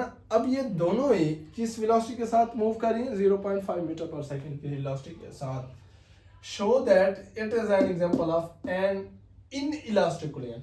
वो कह रहे हैं कि जो ऊपर वाली है ना, वो इलास्टिक कोलिजन की एग्जांपल है, उसको प्रूव करें, है ना। और जो सेकंड है वो इन इलास्टिक कोलिजन की एग्जांपल है, इसे प्रूव करें। अब इससे पहले हमें ये पता होना चाहिए कि इलास्टिक कोलिजन क्या है और इन इलास्टिक कोलिजन क्या है। देखो दो चीजें होती हैं, एक होती है काइनेटिक एनर्जी और एक होता है मोमेंटम। दो मैं यहाँ पे लिख देता हूँ। अब इसको ना मैं रेस करने लगा, है ना। अच्छा दो चीजें हैं जी, एक होती है काइनेटिक एनर्जी और एक होता है मोमेंटम, जिसको हम पी से रिप्रेजेंट करते हैं। एक होती है इलास्टिक कोलिजन, है ना, इलास्टिक, और एक होती है इन इलास्टिक। अब अगर कोई चीजें टकरा रही हैं आपस में, है ना, आपस में टकरा रही हैं, और टकराने के बाद, टकराने से पहले बिफोर, है ना, एंड आफ्टर, ठीक है। अगर कोई कोलिजन इलास्टिक है तो उससे मुराद ये है कि अगर कोई चीजें आपस में टकरा रही हैं तो उसका बिफोर, टकराने से पहले और टकराने के बाद जो काइनेटिक एनर्जी है वो भी क्या रहेगी, सेम, और मोमेंटम भी क्या रहेगा, सेम। वैसे ये चीज है ऑलरेडी आपके टॉपिक में कवर है, सिर्फ एक ओवरव्यू देने के लिए चीजें बता। अब इन इलास्टिक कोलिजन क्या हो गई कि कोई भी चीज टकराने से पहले और टकराने के बाद अगर उसका जो मोमेंटम है क्या है P, वो क्या रहेगा, वो भी सेम रहेगा। बट यहाँ पे इन दोनों में जो फर्क आता है कि इधर जो काइनेटिक एनर्जी होगी ना, क्या काइनेटिक एनर्जी, वो चेंज हो जाएगी, क्या हो जाएगी, नॉट कंजर्व्ड होगी। अब ये मैं क्या बातें की हैं, ये जब हम ये न्यूमेरिकल अभी करेंगे ना सॉल्व, तो ये चीजें प्रूव भी हो जाएंगी। सॉल्यूशन, ठीक है। अब पहले केस नंबर 1 को डिस्कस करते हैं। क्या करते हैं? केस नंबर 1 को, ठीक है। इसमें क्या है देखो, अब मैं वही डेटा लिखने लगा हूं। जो M1 है इधर, क्या है? M1 है ना, वो कितना है? M1 है जी 1 kg। M2 कितना है? वो भी है 1 kg, ठीक है। ये टकराने से पहले की बातें हो रही है। इधर मैं ये चाहे लिख भी देता हूं, बिफोर कुलेयन, बिफोर कुलेयन, ठीक है। और जो V1 है वो है 1 मीटर पर सेकेंड, और V2 है जी 0 मीटर पर सेकेंड, ठीक है। अब आफ्टर कुलेयन, ये टकराने से पहले ये वाली बातें थी, है ना। अब टकराने के बाद आफ्टर कुलेयन ये वाली स्टेटमेंट लिखने लगा हूं। आफ्टर कुलेयन, आफ्टर कुलेयन क्या देखना है? देखो, the first trolley comes to rest. जो पहली ट्रॉली थी ना, है ना। अच्छा, इसमें भी मैथ सेम रहेगा, मतलब M1 कितना होगा? M1 डैश क्या देना इसको, सिर्फ फर्क के लिए, है ना। इसको क्या नाम दे दें? M1 डैश क्या होगा? 1 kg। M2 कितना होगा? M2 डैश 1 kg, है ना। अच्छा, अब इनके वेलोसिटीज में फर्क है। First trolley comes to rest, जो पहली ट्रॉली होगी वो किस में आ जाएगी? रेस्ट में। मतलब जो V1 डैश होगी ना, है ना, वो क्या हो जाएगी? 0 मीटर पर सेकेंड। और जो V2 डैश है वो कितना हो जाएगी? Moving, and the second start moving with the velocity of 1.0 meter पर सेकेंड। V2 डैश की वैल्यू क्या हो जाएगी? 1.0 मीटर पर सेकेंड। यहाँ तक क्लियर है? अब यहाँ पे हम फार्मूला लगाएंगे एनर्जी का, है ना, law of conservation of energy. तो अकॉर्डिंग टू, यहाँ पे हमने लिख देना है according to law of conservation of energy, according to law of conservation of energy, ठीक है। क्या आएगा? 1/2 M1 V1 का स्क्वायर प्लस 1/2 M2 V2 का स्क्वायर इज इक्वल टू, मतलब ये होगी बिफोर कुलेयन। क्या होता है कि बिफोर कुलेयन जो एनर्जी है वो इक्वल होगी आफ्टर कुलेयन के। एग्जांपल किसके? इलास्टिक कुलेयन की। किसकी? इलास्टिक कुलेयन की। तो वही मैं फार्मूला लिखूंगा। ये देखो, ये बिफोर कुलेयन जो काइनेटिक एनर्जी है फर्स्ट बॉडी की, है ना, और जो काइनेटिक एनर्जी है सेकंड बॉडी की, वो इक्वल होगी आफ्टर कुलेयन, है ना। M2 dash sorry M1 dash dash plus M2, नहीं सर, मैं एक बार फिर बता देता हूँ कि ये law of conservation of energy कहता है कि अगर कोई चीजें हैं उनकी जो बिफोर कुलेयन एनर्जी है वो आफ्टर कुलेयन एनर्जी के इक्वल होगी। तो ये क्या हो गया? बिफोर कुलेयन, है ना, और ये आफ्टर कुलेयन। तो ये चीजें आपने लिखनी नहीं है, ठीक है। इसको मैं फिर भी रेज कर देता हूँ, आपने ये नहीं लिखनी। अब मैं वैल्यूज पुट करने लगा इधर। देखो 1/2 वैसे M1 क्या है? 1, है ना, इसकी वैल्यू 1 का स्क्वायर। V1 क्या है? 1 का स्क्वायर, है ना, 1 है V1, यहाँ पे देखें V1 1 प्लस 1/2 M2 की वैल्यू क्या है? 1, उसका स्क्वायर। V2 की वैल्यू क्या है? 0, V2 की वैल्यू 0 का स्क्वायर इज इक्वल टू, ठीक है। अब यहाँ पे 1/2 M1 डैश, अब यहाँ पे भी जो 1 है ना, M1 डैश या M2 डैश आफ्टर प्लेन, उनका मैथ सेम रहा तो वो भी 1 ही होगा। 1 का स्क्वायर। V1 डैश जो है यहाँ पे वो 0 हो गई, है ना। V1 डैश क्या हो गया? 0, तो यहाँ पे 0 का स्क्वायर प्लस उसी तरह 1/2 M2 डैश की वैल्यू 1 हो गई, तो 1 का स्क्वायर, और जो V2 है उसकी वैल्यू यहाँ पे 1 हो जाती है। क्या हो जाती है? देखें ना, आफ्टर क्लेन जो V2 डैश है वो क्या बन जाती है? 1 की स्पीड के, तो 1, ठीक है। अब इसको सॉल्व करने लगे। देखिए 1 का स्क्वायर जब आएगा तो उसका आंसर क्या आएगा? 1 का स्क्वायर 1, है ना, 1 का स्क्वायर 1, तो ये जब आपस में मल्टीप्लाई होंगे तो 1 ही हो जाएगा, ठीक है ना। एक के साथ मल्टीप्लाई हो, एक का स्क्वायर हो तो वो एक ही रहता है। अब यहाँ पे 1/2 M2 1 प्लस यहाँ पे भी 1/2, ये 1 का स्क्वायर 1 बन जाएगा, और ये 0 का स्क्वायर 0, है ना, तो 0 जब इसके साथ मल्टीप्लाई होगा तो 0 ही बन जाएगा। तो 0 इज इक्वल टू 1/2। उसी तरह अब देखिए, ये 1 का स्क्वायर 1 और 0 का स्क्वायर 0, तो 0 जब इसके साथ मल्टीप्लाई होगा तो क्या बन जाएगा? 0 प्लस 1/2। ठीक है, आप इसे एक स्टेप में भी कर सकते हैं, 2 स्टेप में भी कर सकते हैं, 3 स्टेप में भी कर सकते हैं। मैं 2 स्टेप में कर रहा हूँ। ठीक है, आप इससे पहले अलग अलग भी कर सकते हैं। ठीक है, ये 1 का स्क्वायर 1 और 1 का स्क्वायर 1 1 के साथ मल्टीप्लाई होगा तो 1 ही आ जाएगा, है ना, ये कर लिया। अब ये 0 जिसके साथ मल्टीप्लाई हो रहा है तो उसको भी 0 कर देगा, तो यहाँ पे क्या बचेगा, 1/2 यहाँ से बचेगा, है ना, और यहाँ से देखिए ये बचेगा 1, इसके साथ जब मल्टीप्लाई होगा तो 1/2 ही बच जाएगा, 1 जिसके साथ, और ये प्लस 0 हो जाएगा। ठीक है, यहाँ पे भी ये 0 प्लस 1/2, 1/2 किसके बराबर है, 0.5 इक्वल टू 0.5। ये तो हमने प्रूफ कर दिया ना, है ना। और ये किसका फार्मूला था, काइनेटिक एनर्जी का। ठीक है, मतलब अब ये काइनेटिक एनर्जी का यूनिट क्या होता है, जॉल, मतलब 0.5 जॉल इक्वल टू 0.5 जॉल। और यही चीज तो हमने प्रूव करनी थी ना, कि बिफोर और आफ्टर कुलियन उसकी एनर्जी क्या रहेगी, सेम रहेगी। अब बारी है दूसरे पार्ट की, नेक्स्ट पार्ट की। ठीक है, इसकी आफ्टर कुलियन दे स्टिक टुगेदर, है ना। अच्छा, अब इसमें भी मैं सेम लिख देता हूँ जी, सेकंड पार्ट है ना, बिफोर कुलियन। बिफोर कुलियन तो यही सेम रहेंगे ना, है ना, ये वाली values as it is. m1 equal to 1 kg, है ना, m2 equal to 1 kg, m1 equal to क्या है जी, sorry v1 equal to 1 metre पर सेकेंड, है ना, और जो v2 है वो 0.5 मीटर, सॉरी 0 मीटर पर सेकेंड, 0 मीटर पर सेकेंड। ये होगी बिफोर कुलियन। अब बारी है जी आफ्टर कुलियन की,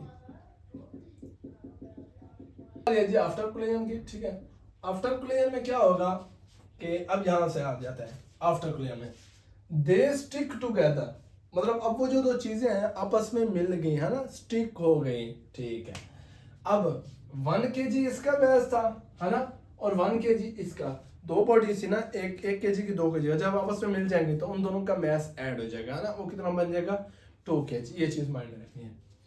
दे stick together and move away with a velocity of 0.5 metre per second. पहले वाले केस में क्या हो रहा था इलास्टिक में, कि पहले वाली रुक गई थी और दूसरी पहले की स्पीड के साथ मूव करने लगी, जो कि 1 मीटर थी। अब यहाँ पे क्योंकि वो दोनों एक ही बन गई हैं, तो उनकी जो वेलोसिटी है वो कितना है, 0.5 मीटर पर सेकंड। ठीक है, उसने बता दिया है, show that it is an example of in elastic कुलियन। अब आफ्टर कुलियन मैं लिख रहा हूं जो है m, क्या है, m1 प्लस m2 के इक्वल है, क्लियर है। तो m1 कितना है, 1 प्लस 1, तो m बन जाएगा 2 kg। ठीक है, और जो v2 है और जो वेलोसिटी है ना, अब देखो v1 की वेलोसिटी अलग थी, v2 की अलग थी। अब वो दोनों सेम वेलोसिटी के साथ मूव करेंगे, है ना, क्योंकि एक ही बॉडी बन गई है, तो अब उन दोनों की वेलोसिटी भी सेम होगी ना, हम मतलब एक ही चीज मूव करेगी। तो उसकी जो वेलोसिटी है वो v1 की, मतलब देखे ना, v1 की जो वेलोसिटी थी, सॉरी, v1 की वेलोसिटी इक्वल होगी v2 के, और वही तो इक्वल होगी v के, मतलब जो v1 जा रही थी जिस, अब वो आपस में मिल गई, है ना, और v2 एक ही बॉडी बन गई। अब उनकी जो वेलोसिटी है वो कितना है, 0.5 मीटर पर सेकेंड। ठीक है, अब इसमें फार्मूला लगाते हैं हम, कौन सा, वही वाला, काइनेटिक एनर्जी का 1/2 m1 v1 का स्क्वायर प्लस 1/2। अच्छा बच्चों, यहाँ पे एक चीज कि यहाँ पे मैथ्स का, जहाँ पे मैंने, हाँ यहाँ पे नहीं आएगा मैथ्स का फार्मूला। ठीक है, यहाँ पे फिर मैंने कहीं पे पुट कर दी थी मैथ्स का स्क्वायर, ये भी नहीं, ये भी नहीं। ठीक है ना, तो इस चीज को अपने माइंड में रखना है, क्लियर है यहाँ तक। अच्छा, बस मैथ्स का फार्मूला बना एम वी का स्क्वायर। ठीक है, m1 v1 का स्क्वायर प्लस 1/2 m2 v2 का स्क्वायर। ठीक है, अब ये इक्वल नहीं होगा। अब मैं बिफोर कुलियन इसकी एनर्जी हमें पता है कितना थी, है ना, बिफोर कुलियन जो एनर्जी है वो 0.5 जूल है, और आफ्टर कुलियन आप देखनी है तो पहले बिफोर कुलियन देख लेते हैं जी। बिफोर कुलियन, बिफोर, वैसे तो हमने ऑलरेडी फाइंड किया लेकिन फिर भी फाइंड कर लेते हैं। ठीक है, देखिए बिफोर कुलियन क्या आ गई, 1/2, m की वैल्यू क्या है, m1 की, 1 kg है ना, और V1 कितना है, V1 है जी 1, तो 1 का स्क्वायर प्लस 1/2। M2 की वैल्यू क्या है 1 है ना, और V2 की वैल्यू क्या थी 0, तो 0 का स्क्वायर भी 0 ही आ जाएगा। यहाँ पे जो वैल्यू बनेगी 1/2, यहाँ पे 1, और ये भी 1 के साथ जब इस, तो ये भी 1 ही बन जाएगा, ठीक है, प्लस, और ये वाली टर्म इसका 0 का स्क्वायर 0, 0 जब इसके साथ मल्टीप्लाई होगा तो ये 0 बन जाएगा। यहाँ पे आंसर हो जाएगा 1 के साथ मल्टीप्लाई होगा 1, और जब इसके साथ मल्टीप्लाई होगा तो 1.2 आ जाएगा। यहाँ पे जो 1.2 किसके बराबर 0.5 जूल, ये एनर्जी है बिफोर कुलेन की। अब हमने देखना है कि आफ्टर कुलेन क्या एनर्जी होगी, आफ्टर कुलेन क्या एनर्जी होगी, तो उसके लिए यहाँ पे लिखते हैं जी, यहाँ से हम करें आफ्टर कुलेन, देखें यही फार्मूला बनेगा 1/2 m1v1 डैश का square plus 1/2 m2 dash v2, मतलब ये जो डैश लगा है ना, ये सिर्फ चेंज के लिए कि वो बिफोर है और ये आफ्टर है, ठीक है, बाकी इसमें कोई चीज नहीं। अच्छा अब वैल्यू अब देखें जरा, जो m1 है और m2 है, ठीक है, अब वो एक ही बॉडी बन गई, क्या बन गई, एक ही बॉडी है ना, एक की ये चीज माइंड में रखनी थी। और एक अब v1 की जो वेलोसिटी है वो v2 के इक्वल है, जो v1 की वेलोसिटी है और v2 की है, अब वो v के इक्वल है, किसके इक्वल है, v के, मतलब अब इन दोनों की जो वेलोसिटी है वो सेम है, तो इसको मैं v के इक्वल ही देख रहा हूँ, 1/2 m1 डैश, इसको v का स्क्वायर है ना, और प्लस 1/2, यहाँ पे भी आप चाहे डैश लगा लें, ये आपको याद रखने के लिए। अच्छा m2 डैश और v2 डैश, इसकी वैल्यू भी क्या आ गई, v का स्क्वायर। अब देखें जो वेलोसिटी, अब यहाँ पे ना हम वैल्यूज पुट करने, वैल्यू पुट करने से पहले ना एक चीज और ले लेते हैं, जो चीजें यहाँ पे कॉमन आ रही हैं उनको कॉमन ले लेते हैं, ठीक है, और बाकी को एज इट इज लिख लेते हैं। देखें यहाँ से 1/2 दोनों साइड से कॉमन आ रहा है, और v का स्क्वायर भी दोनों साइड से कॉमन आ रहा है, तो मैं लिख रहा हूँ 1/2 v का स्क्वायर, ठीक है, इस वैल्यू से क्या बच रहा है m1 डैश, और इधर से क्या बच रहा है m2 डैश, क्लियर है यहाँ तक। m1 dash plus m2 dash, मैंने आपको कहा था ये किसके इक्वल है, m1 डैश है ना, और ये m के इक्वल है, तो इसकी जगह मैं क्या लिख दूंगा m, इसके इक्वल 0 करते जाए 1/2 v का स्क्वायर, और ये किसके इक्वल आ गया m के, तो इसको अरेंज करके अगर मैं लिखूं 1/2 m v का स्क्वायर, क्लियर है।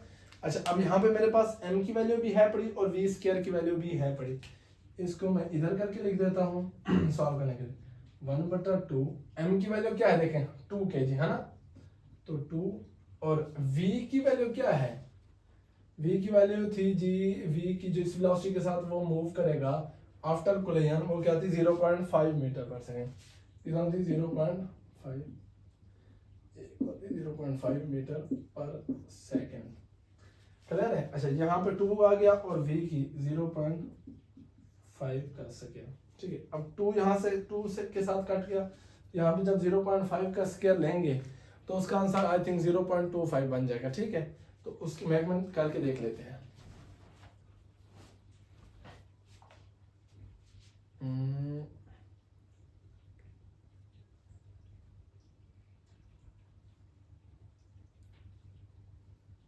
हाँ जी 0.25 ही आ जाएगा, तो इसका जो अब आंसर आ रहा है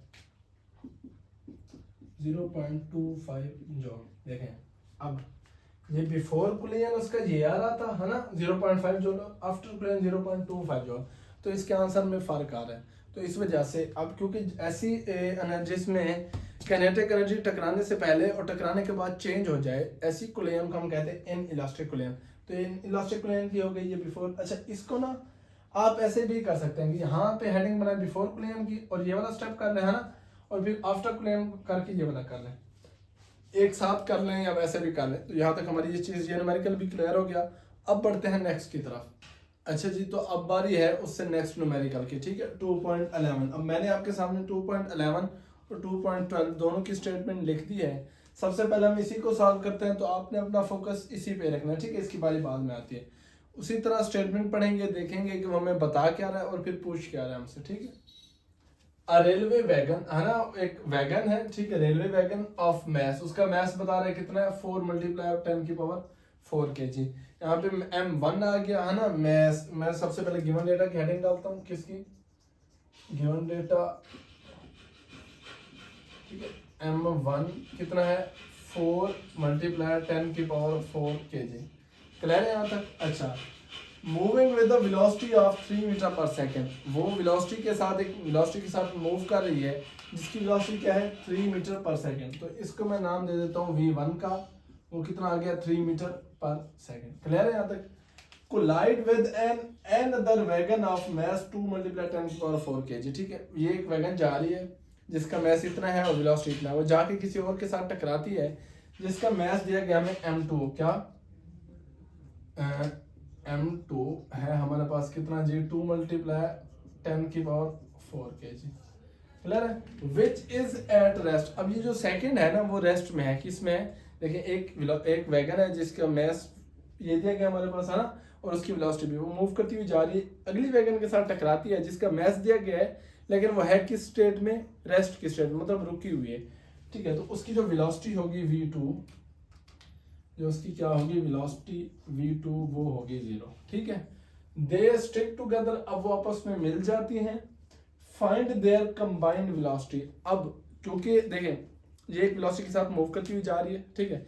ऐसा देखा जाता है ना कि कोई चीज़, अगर कोई कार है या कोई और चीज़, और ये रुकी हुई है, जैसे जैसे ये मूव करती हुई इसके साथ टकराएगी है ना, तो ये इस रुकी हुई को भी थोड़ा आगे ले जाएगी है ना।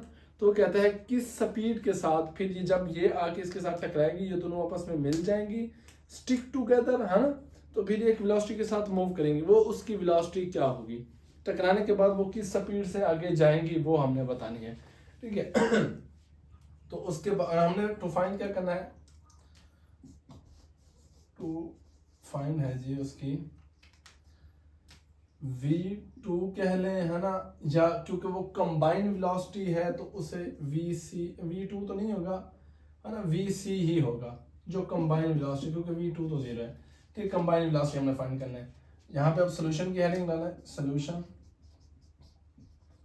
We know that according to formula, जो भी है ना, according to law of conservation of momentum, किसी भी चीज़ का मोमेंटम टकराने से पहले और टकराने के बाद इक्वल होता है। अच्छा, यहाँ पे मैं फार्मूला लिख रहा हूँ, मोमेंटम का फार्मूला होता है M1V1 है ना, M1V1। अब क्योंकि यहाँ पे दो बॉडीज हैं तो प्लस M2V2, ठीक है, is equal to M1V1 dash, M1V1 dash plus M2V2 dash, ठीक है जी।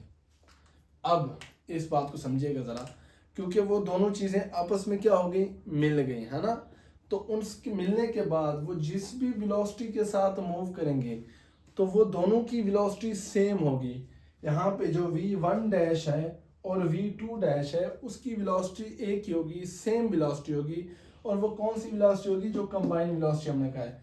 तो यहाँ पे हम लिख सकते हैं, यहाँ पे 3 डॉट लगाए आप साइड पे, V1 dash equal to V2 dash, ये दोनों किसके इक्वल होंगी, VC के, ठीक है, कंबाइन। तो इन दोनों की जगह अब मैं VC लिख देता हूँ, ये देखें। उसी तरह M1V1 plus M2V2 is equal to M1 dash, इसकी जगह VC plus M2 dash VC। Clear है यहाँ तक? अच्छा, यहाँ से अब देखें VC M1, ये दोनों कॉमन आ जाएंगे, इधर से M1 और M2 डैश बच जाएगा, M1V1 plus M2V2 is equal to, है ना। अच्छा, यहाँ से M1 dash plus M2 dash VC, यहाँ से क्या आ गया, कॉमन, ठीक है। अच्छा बच्चे, अब देखें इसका जो मैस है ना, जो चीज़ें आपस में ये वाली जो टकराने से पहले और टकराने के बाद जो उनका मैस था वो सेम है, ठीक है। मतलब जो M1 है वो M1 डैश के इक्वल होगा और M2 जो है M2 डैश के इक्वल होगा, तो इनकी वैल्यूज भी सेम वही होंगी। तो ये यहाँ पे मैं लिख रहा हूँ पुटिंग द वैल्यूज, है ना, पुटिंग द, मैं साइड पे लिख रहा हूँ जगह की वजह से, पुटिंग द वैल्यूज, उसके नीचे आपने अब देखें इसके अंदर वैल्यू पुट करनी है। M1 की क्या है, 4 मल्टीप्लाई 10⁴, है ना, और V1 क्या है, ये वाली V1 3, है ना, ठीक है, प्लस m2 कितना है जी 2 मल्टीप्लाई 10 की पावर 4 और v2 क्या है 0, तो 0 के साथ ये चीज मल्टीप्लाई होकर 0 ही हो जाएगी, ठीक है, इज इक्वल टू अब m1 प्लस m2 इन दोनों को अगर ऐड करें 2 है ना, देखें 2 मल्टीप्लाई 10 की पावर 4 प्लस 4 मल्टीप्लाई 10 की पावर 4 प्लस 2 मल्टीप्लाई 10 की पावर 4, क्लियर, इनटू VC, ठीक है, इन दोनों का ऐड करें तो अब यहाँ से ये इसका आंसर क्या बनेगा, जब 3 इसके साथ मल्टीप्लाई होगी ये बन जाएगा 12 मल्टीप्लाई 10 की पावर 4, ये वाली 0 हो जाएगी, इक्वल यहाँ से आपने क्या करना है कि ये जब इन दोनों को आपस में प्लस करेंगे तो ये बन जाएगा 6 मल्टीप्लाई 10 की पावर 4 इंटू VC, वो वेलोसिटी जो हमने फाइंड करनी है, ठीक है। अब ये वेलोसिटी फाइंड करनी है, इधर मल्टीप्लाई और इसके साथ इधर आके दूसरी साइड पे आके क्या हो जाएगा डिवाइड, तो मैं यहाँ पे लिख देता हूँ VC is equal to 12 multiply 10 की पावर 4 ओवर 6 मल्टीप्लाई 10 की पावर 4, ठीक है। अब इसको जब सॉल्व करते हैं तो इसका आंसर बन जाएगा VC इज इक्वल टू 10 की पावर 4, 10 की पावर 4 से कट जाएगा ये 6 वन 6 और 2, यहाँ पे आंसर आ जाएगा 2 मीटर पर सेकंड। मतलब अब उनकी जो कंबाइंड वेलोसिटी होगी, जिस वेलोसिटी के साथ वो दोनों मूव करेंगे वो वेलोसिटी क्या होगी 2 मीटर पर सेकंड। यहाँ पे देखें एक तो फिर समझ लेते हैं कि एक ट्रॉली थी है ना, रेलवे वैगन सॉरी, वो जाके आगे टकराती है, उसकी जो मैस था 4 मल्टीप्लाई 10 की पावर 4 है, आगे जिसके साथ टकराती है उसका मैस 2 मल्टीप्लाई 10 की पावर 4 है ना, ये मूव कर रही थी 3 मीटर से और ये 0 पे, तो जब ये इसके साथ टकराएगी तो दोनों अब 2 मीटर की स्पीड से मूव करेंगे, ठीक है, ये हमारे पास आंसर आ गया फाइनल। अब उसके बाद है नेक्स्ट न्यूमेरिकल की, अब ये भी बिल्कुल वैसा ही है, ठीक है, देखिए जरा, अ कार विद मैस, यहाँ पे रेलवे वैगन की बात हो रही थी, यहाँ पे कार की, ठीक है, एक कार है जिसका मैस कितना है 575 kg, moving at 15 metre per second, ठीक है। मैं फिर वही हेडिंग डाल देता है सबसे पहले गिवन डेटा की, गिवन डेटा है ना, m1 कितना है जी 575 kg, ठीक है। अच्छा एट 15 मीटर पर सेकंड, वो एक कार है जिसका मैस कितना ये और वो इस स्पीड के साथ मूव कर रही है, कितना है v1 15 मीटर पर सेकंड। अच्छा अब बारी आ गई जी car with mass moving into the near end of the car with mass. अच्छा ये आगे जाके एक दूसरी कार के साथ टकराती है जिसका मैस कितना 1575 kg, m2 कितना है जी 1575 kg, ठीक है, moving at 5 metre per second, उसकी जो वेलोसिटी है वो कितना है 5 मीटर पर सेकंड। अच्छा इन द सेम डायरेक्शन, उसी डायरेक्शन में। अच्छा इसमें क्या बता रहे हैं, एक कार है जिसका मैस 575 kg है ना, और 15 मीटर पर सेकंड की स्पीड के साथ वो जा रही है, आगे जाके वो टकराती है एक दूसरी कार के साथ जिसका मैस इससे ज्यादा है, कितना है जी 1575 kg है ना, और उसकी जो स्पीड है वो कम है। मतलब एक देखें, एक ये कार है ना, ठीक है, और एक ये कार है, इसका मैस जो है 1575 kg है, इसका 575 kg, इसकी वेलोसिटी 15, इसकी 5, ये ऐसे ऐसे जाके इसके साथ टकराती है। कहते हैं ये टकरा गई, उस टकराने के बाद what is the final velocity of the rack car lock together. अच्छा अब ये जो दो कारें आपस में टकराई वो आपस में लॉक हो गई, सेम इसी तरह, तो कहते हैं उन दोनों की फाइनल वेलोसिटी क्या होगी, यही फार्मूला एग्जैक्ट हमने वही लगाना है, ठीक है, यही चीजें करके सिर्फ वैल्यूज चेंज होगी, यहाँ से हमने फाइनल वेलोसिटी निकाल लेनी है, उसकी फाइनल वेलोसिटी आ जाएगी। नेक्स्ट है how much kinetic energy lost in collision, जब वो आपस में टकराएंगे तो वहां पे एनर्जी कुछ लॉस होगी, काइनेटिक एनर्जी, वो कितना लॉस होगी अब हमने वो बतानी है, ठीक है। अब यहाँ पे दो चीजें हमने सॉल्व करनी है, ये मैं इसको रेस कर देता हूँ, ठीक है। अच्छा टू फाइंड क्या करना है, हमने हेडिंग डालते हैं जी टू फाइंड,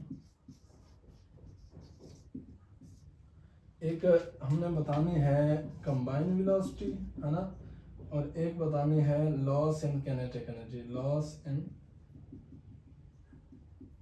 काइनेटिक एनर्जी। तो अब बढ़ते हैं इसके सॉल्यूशन की तरफ।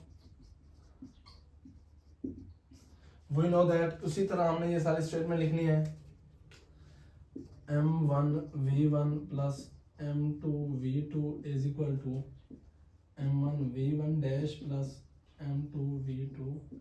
अच्छा ये जो मैथ है ये तो सेम है ना, क्योंकि टकराने से पहले और टकराने के बाद उन चीज़ों का मैथ सेम रहेगा, तो इस वजह से मैं उनमें कोई फ़र्क नहीं कर रहा। अब इनमें वैल्यूज़, अच्छा हाँ सेम, जो V1 डैश है V2 डैश, ये अब ये क्योंकि एक ही बॉडी बन जाएगी है ना, तो उन्हीं की ही कंबाइन वेलोसिटी फाइंड करनी है। उसी तरह जैसे इधर किया था कि V1 dash equal to V2 dash equal to VC, इधर भी यही सेम लगाना है हमने। मैं यहाँ पर लिख देता हूँ V1 dash equal to V2 dash equal to VC, और यही VC हमने फाइंड करना है। तो V1 डैश की जगह भी VC, V2 डैश की जगह भी VC। अब मैं इसको सॉल्व करने लगा हूँ। M1V1 plus M2V2 is equal to M1VC plus M2VC। अब जी क्या करते हैं, यहाँ से VC दोनों साइड से कॉमन आ जाएगा, ये वाली साइड बिल्कुल वैसे M1V1 plus M2V2 equal to M1 plus M2, यहाँ से VC क्या आ गया कॉमन। ठीक है, अब इसके अंदर वैल्यूज पुट करते हैं, बाकी सारी वैल्यूज है, पुटिंग द वैल्यूज।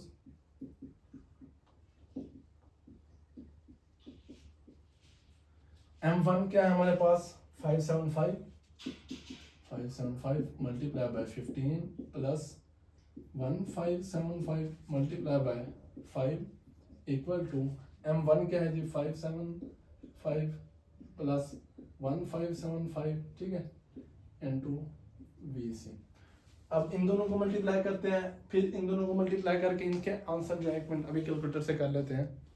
इन दोनों को आपस में मल्टीप्लाई करेंगे, इसको इन दोनों को मल्टीप्लाई करके इसको मल्टीप्लाई करके इनका जो आंसर बनेगा वो बनेगा 16500, ठीक है, इज इक्वल टू, और जो उधर आंसर बनेगा वो होगा, आपने करके देख लेना ना इन दोनों को ऐड कैलकुलेटर की मदद से, ये बनेगा 2150 इंटू VC।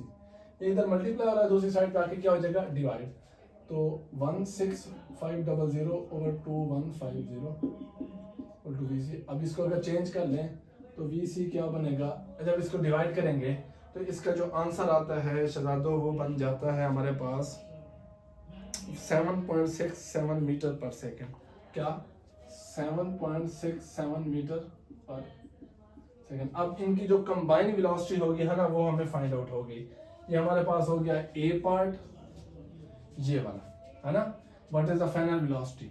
अब उसके बाद जो दूसरी चीज हमने कैलकुलेट करनी है वो क्या है, लॉस इन काइनेटिक एनर्जी, कि एक जो चीज है टकराने से पहले उनकी कोई ना कोई एनर्जी थी है ना, और टकराने के बाद भी उनकी कोई ना कोई एनर्जी होगी। तो टकराने से पहले और टकराने के बाद इनकी एनर्जी में कितना चेंज आया वो हमने बताने हैं, ठीक है। कुछ ना कुछ एनर्जी लॉस होगी, टकराने से पहले एनर्जी ज्यादा होगी, टकराने के बाद कम हो जाएगी, जितना कम होगी वो हमारे पास लॉस है। क्या है, लॉस है। तो हमने करना क्या है कि हमने उस एनर्जी को फाइंड करना है। टकराने से पहले इन बॉडीज की एनर्जी कितना थी, फिर टकराने के बाद कितना आई, उन दोनों को जब सब्ट्रैक्ट करेंगे तो हमारे पास हमारा लॉस ऑफ काइनेटिक एनर्जी आ जाएगा, ठीक है। अब मैं इसको दो हिस्सों में करने लगा हूँ यहाँ पे, हाँ बस ठीक है। अब सबसे पहले काइनेटिक एनर्जी बिफोर कोलिजन हमने फाइंड करनी है, काइनेटिक एनर्जी बिफोर कोलिजन। अच्छा, बिफोर कोलिजन काइनेटिक एनर्जी क्या फार्मूला क्या बनेगा, 1/2 M1V1 का स्क्वायर प्लस 1/2 M2V2 का स्क्वायर। क्लियर है यहाँ तक। अच्छा, अब इनके अंदर वैल्यूज पुट करेंगे। M1 क्या है 575, V1 क्या है 15 का स्क्वायर प्लस 1/2, M2 क्या है 1575 और V2 क्या है 5 का स्क्वायर। क्लियर है यहाँ तक। अच्छा, आपने चाहिए ये वाली साइड एक साइड पे लिख के ना इसके आंसर लिखते जाना है। अच्छा, अब जी इनको करना है हमने क्या सॉल्व। तो अब आपने करना क्या, देखें इसको पहले इसको चाहे इसके साथ डिवाइड करने हैं, इसका स्क्वायर लेने हैं, उसका जो आंसर है इस दोनों को मल्टीप्लाई करके फिर इस पर डिवाइड कर दें। इधर भी सेम इसी तरह 5 का स्क्वायर, फिर उसको इसके साथ मल्टीप्लाई करके फिर उसको 2 पे डिवाइड कर देना है। 84375 जॉल, ठीक है। सारा कुछ आपने एज इट इज लिख लेना है या कर लेना है, आपकी मर्जी, ठीक है। अब ये काइनेटिक एनर्जी बिफोर कोलिजन हो गया। उसके बाद हमने फाइंड करनी है काइनेटिक एनर्जी आफ्टर कोलिजन। क्या, kinetic energy after collision, after collision. अच्छा, सेम उसी तरह फार्मूलाज 1/2 mv1 डैश का स्केयर प्लस 1/2 m2v2 डैश का स्केयर। ये काइनेटिक एनर्जी बिफोर हो गया। अच्छा, अब क्योंकि वो दोनों आपस में मिल गई हैं, है ना, तो उन दोनों की जो वेलोसिटी थी वो कंबाइन हो गई है टकराने के बाद, जो हमने फाइंड भी कर ली है। तो v1 डैश की जगह हम क्या लिख देंगे, v1 डैश की जगह vc, v2 डैश की जगह भी हम क्या लिख देंगे, vc। यहाँ पे देखिए 1/2 m1, इसकी जगह क्या आ जाएगा, vc का स्क्वायर प्लस 1/2 m2, इसकी जगह भी vc का स्क्वायर। क्लियर? अच्छा, अब यहाँ से जो चीजें कॉमन आ रही हैं उनको कॉमन लेते हैं। 1/2 vc का स्क्वायर कॉमन, इधर से क्या बचा, m1 प्लस m2। ठीक है। अच्छा, अब वैल्यूज चाहे इधर पुट कर दें या फिर हाँ इधर ही वैल्यूज पुट कर दें। देखें vc की वैल्यू हमने फाइंड आउट कर ली, कितना, 7.67। ठीक है, m1 की वैल्यू भी है पड़ी हमारे पास, m2 की भी है पड़ी, इसके अंदर पुट करते हैं। यहाँ पे इक्वल टू 1/2 vc की वैल्यू क्या है बड़ा, 7.67। ओके 7.67 का square into m1 plus m2 क्या है, m1 है 575 है ना, और m2 क्या है 1575। तो इन दोनों को ऐड करें, फिर इसका स्क्वायर लें, और जो भी वैल्यूज हैं उन दोनों उनको आपस में ऐड करने के बाद, इसको सोल्यूशन करने के बाद बड़ा ही इजी सा सोल्यूशन है। ठीक है ना। तो इसका जो आंसर बनेगा हमारे पास वो आ जाएगा 63265 जॉल। ठीक है, इसके बाद आगे लिखता था हमने जॉल। ठीक है, अब ये काइनेटिक एनर्जी बिफोर कोलिजन है और ये काइनेटिक एनर्जी आफ्टर कोलिजन है। तो अगर चेंज इन काइनेटिक एनर्जी निकालना है तो change in kinetic energy is equal to kinetic energy before collision minus kinetic energy after collision. मैं यहाँ पे फार्मूला लिख देता हूँ, change in kinetic energy is lost in kinetic energy। ठीक है ना, जितना चेंज आ रहा है उतनी ही लॉस हो रही है। तो मैं यहाँ पे loss in kinetic energy is equal to kinetic energy before collision minus kinetic energy after collision। तो अब सॉल्व करते हैं जी। लॉस इन काइनेटिक एनर्जी कितना आ रहा है, वैल्यूज हैं पड़ी। काइनेटिक एनर्जी बिफोर कोलिजन कितना है, 84375 माइनस, अच्छा आफ्टर कोलिजन क्या है जी, 63265। तो अब इसको सॉल्व कर लें, इसका जो आंसर मतलब इसमें से इसको सब्ट्रैक्ट कर दें कैलकुलेटर की मदद से, या फिर आप ऐसे ही कर सकते हैं। तो उसका जो आंसर आएगा 21100। Loss in kinetic energy is equal to 21100। ठीक है, ये हमारे पास आंसर आ गए। इसको आप चाहें तो साइंटिफिक नोटेशन की फॉर्म में, मतलब पावर की फॉर्म में भी लिख सकते हैं, जो कि कितना, loss in kinetic energy equal to 2.11 multiply 10⁴ joule. ये आ गई हमारे पास क्या, लॉस इन काइनेटिक एनर्जी। अब यहाँ तक क्लियर हो गई कि अब हमने क्या फाइंड किया कि अब वो किस कंबाइन वेलोसिटी के साथ मूव करेंगे और टकराने के बाद उनकी काइनेटिक एनर्जी में कितना डिफरेंस आ रहा है, कितना फर्क आ रहा है। ये हमारे पास सोल्यूशन हो गया। अब ये चैप्टर हमारा कंप्लीट हो गया। ठीक है, अब इसके बाद इंशाल्लाह नेक्स्ट वीडियो में मिलते हैं। तब तक दुआओं में याद रखिएगा। और हाँ, अगर अभी तक आपने चैनल को सब्सक्राइब नहीं किया तो इसको सब्सक्राइब कर लें और बेल आइकन पर जो भी करना है भैया लाइक शेयर फॉलो कर लें। अल्लाह हाफिज़।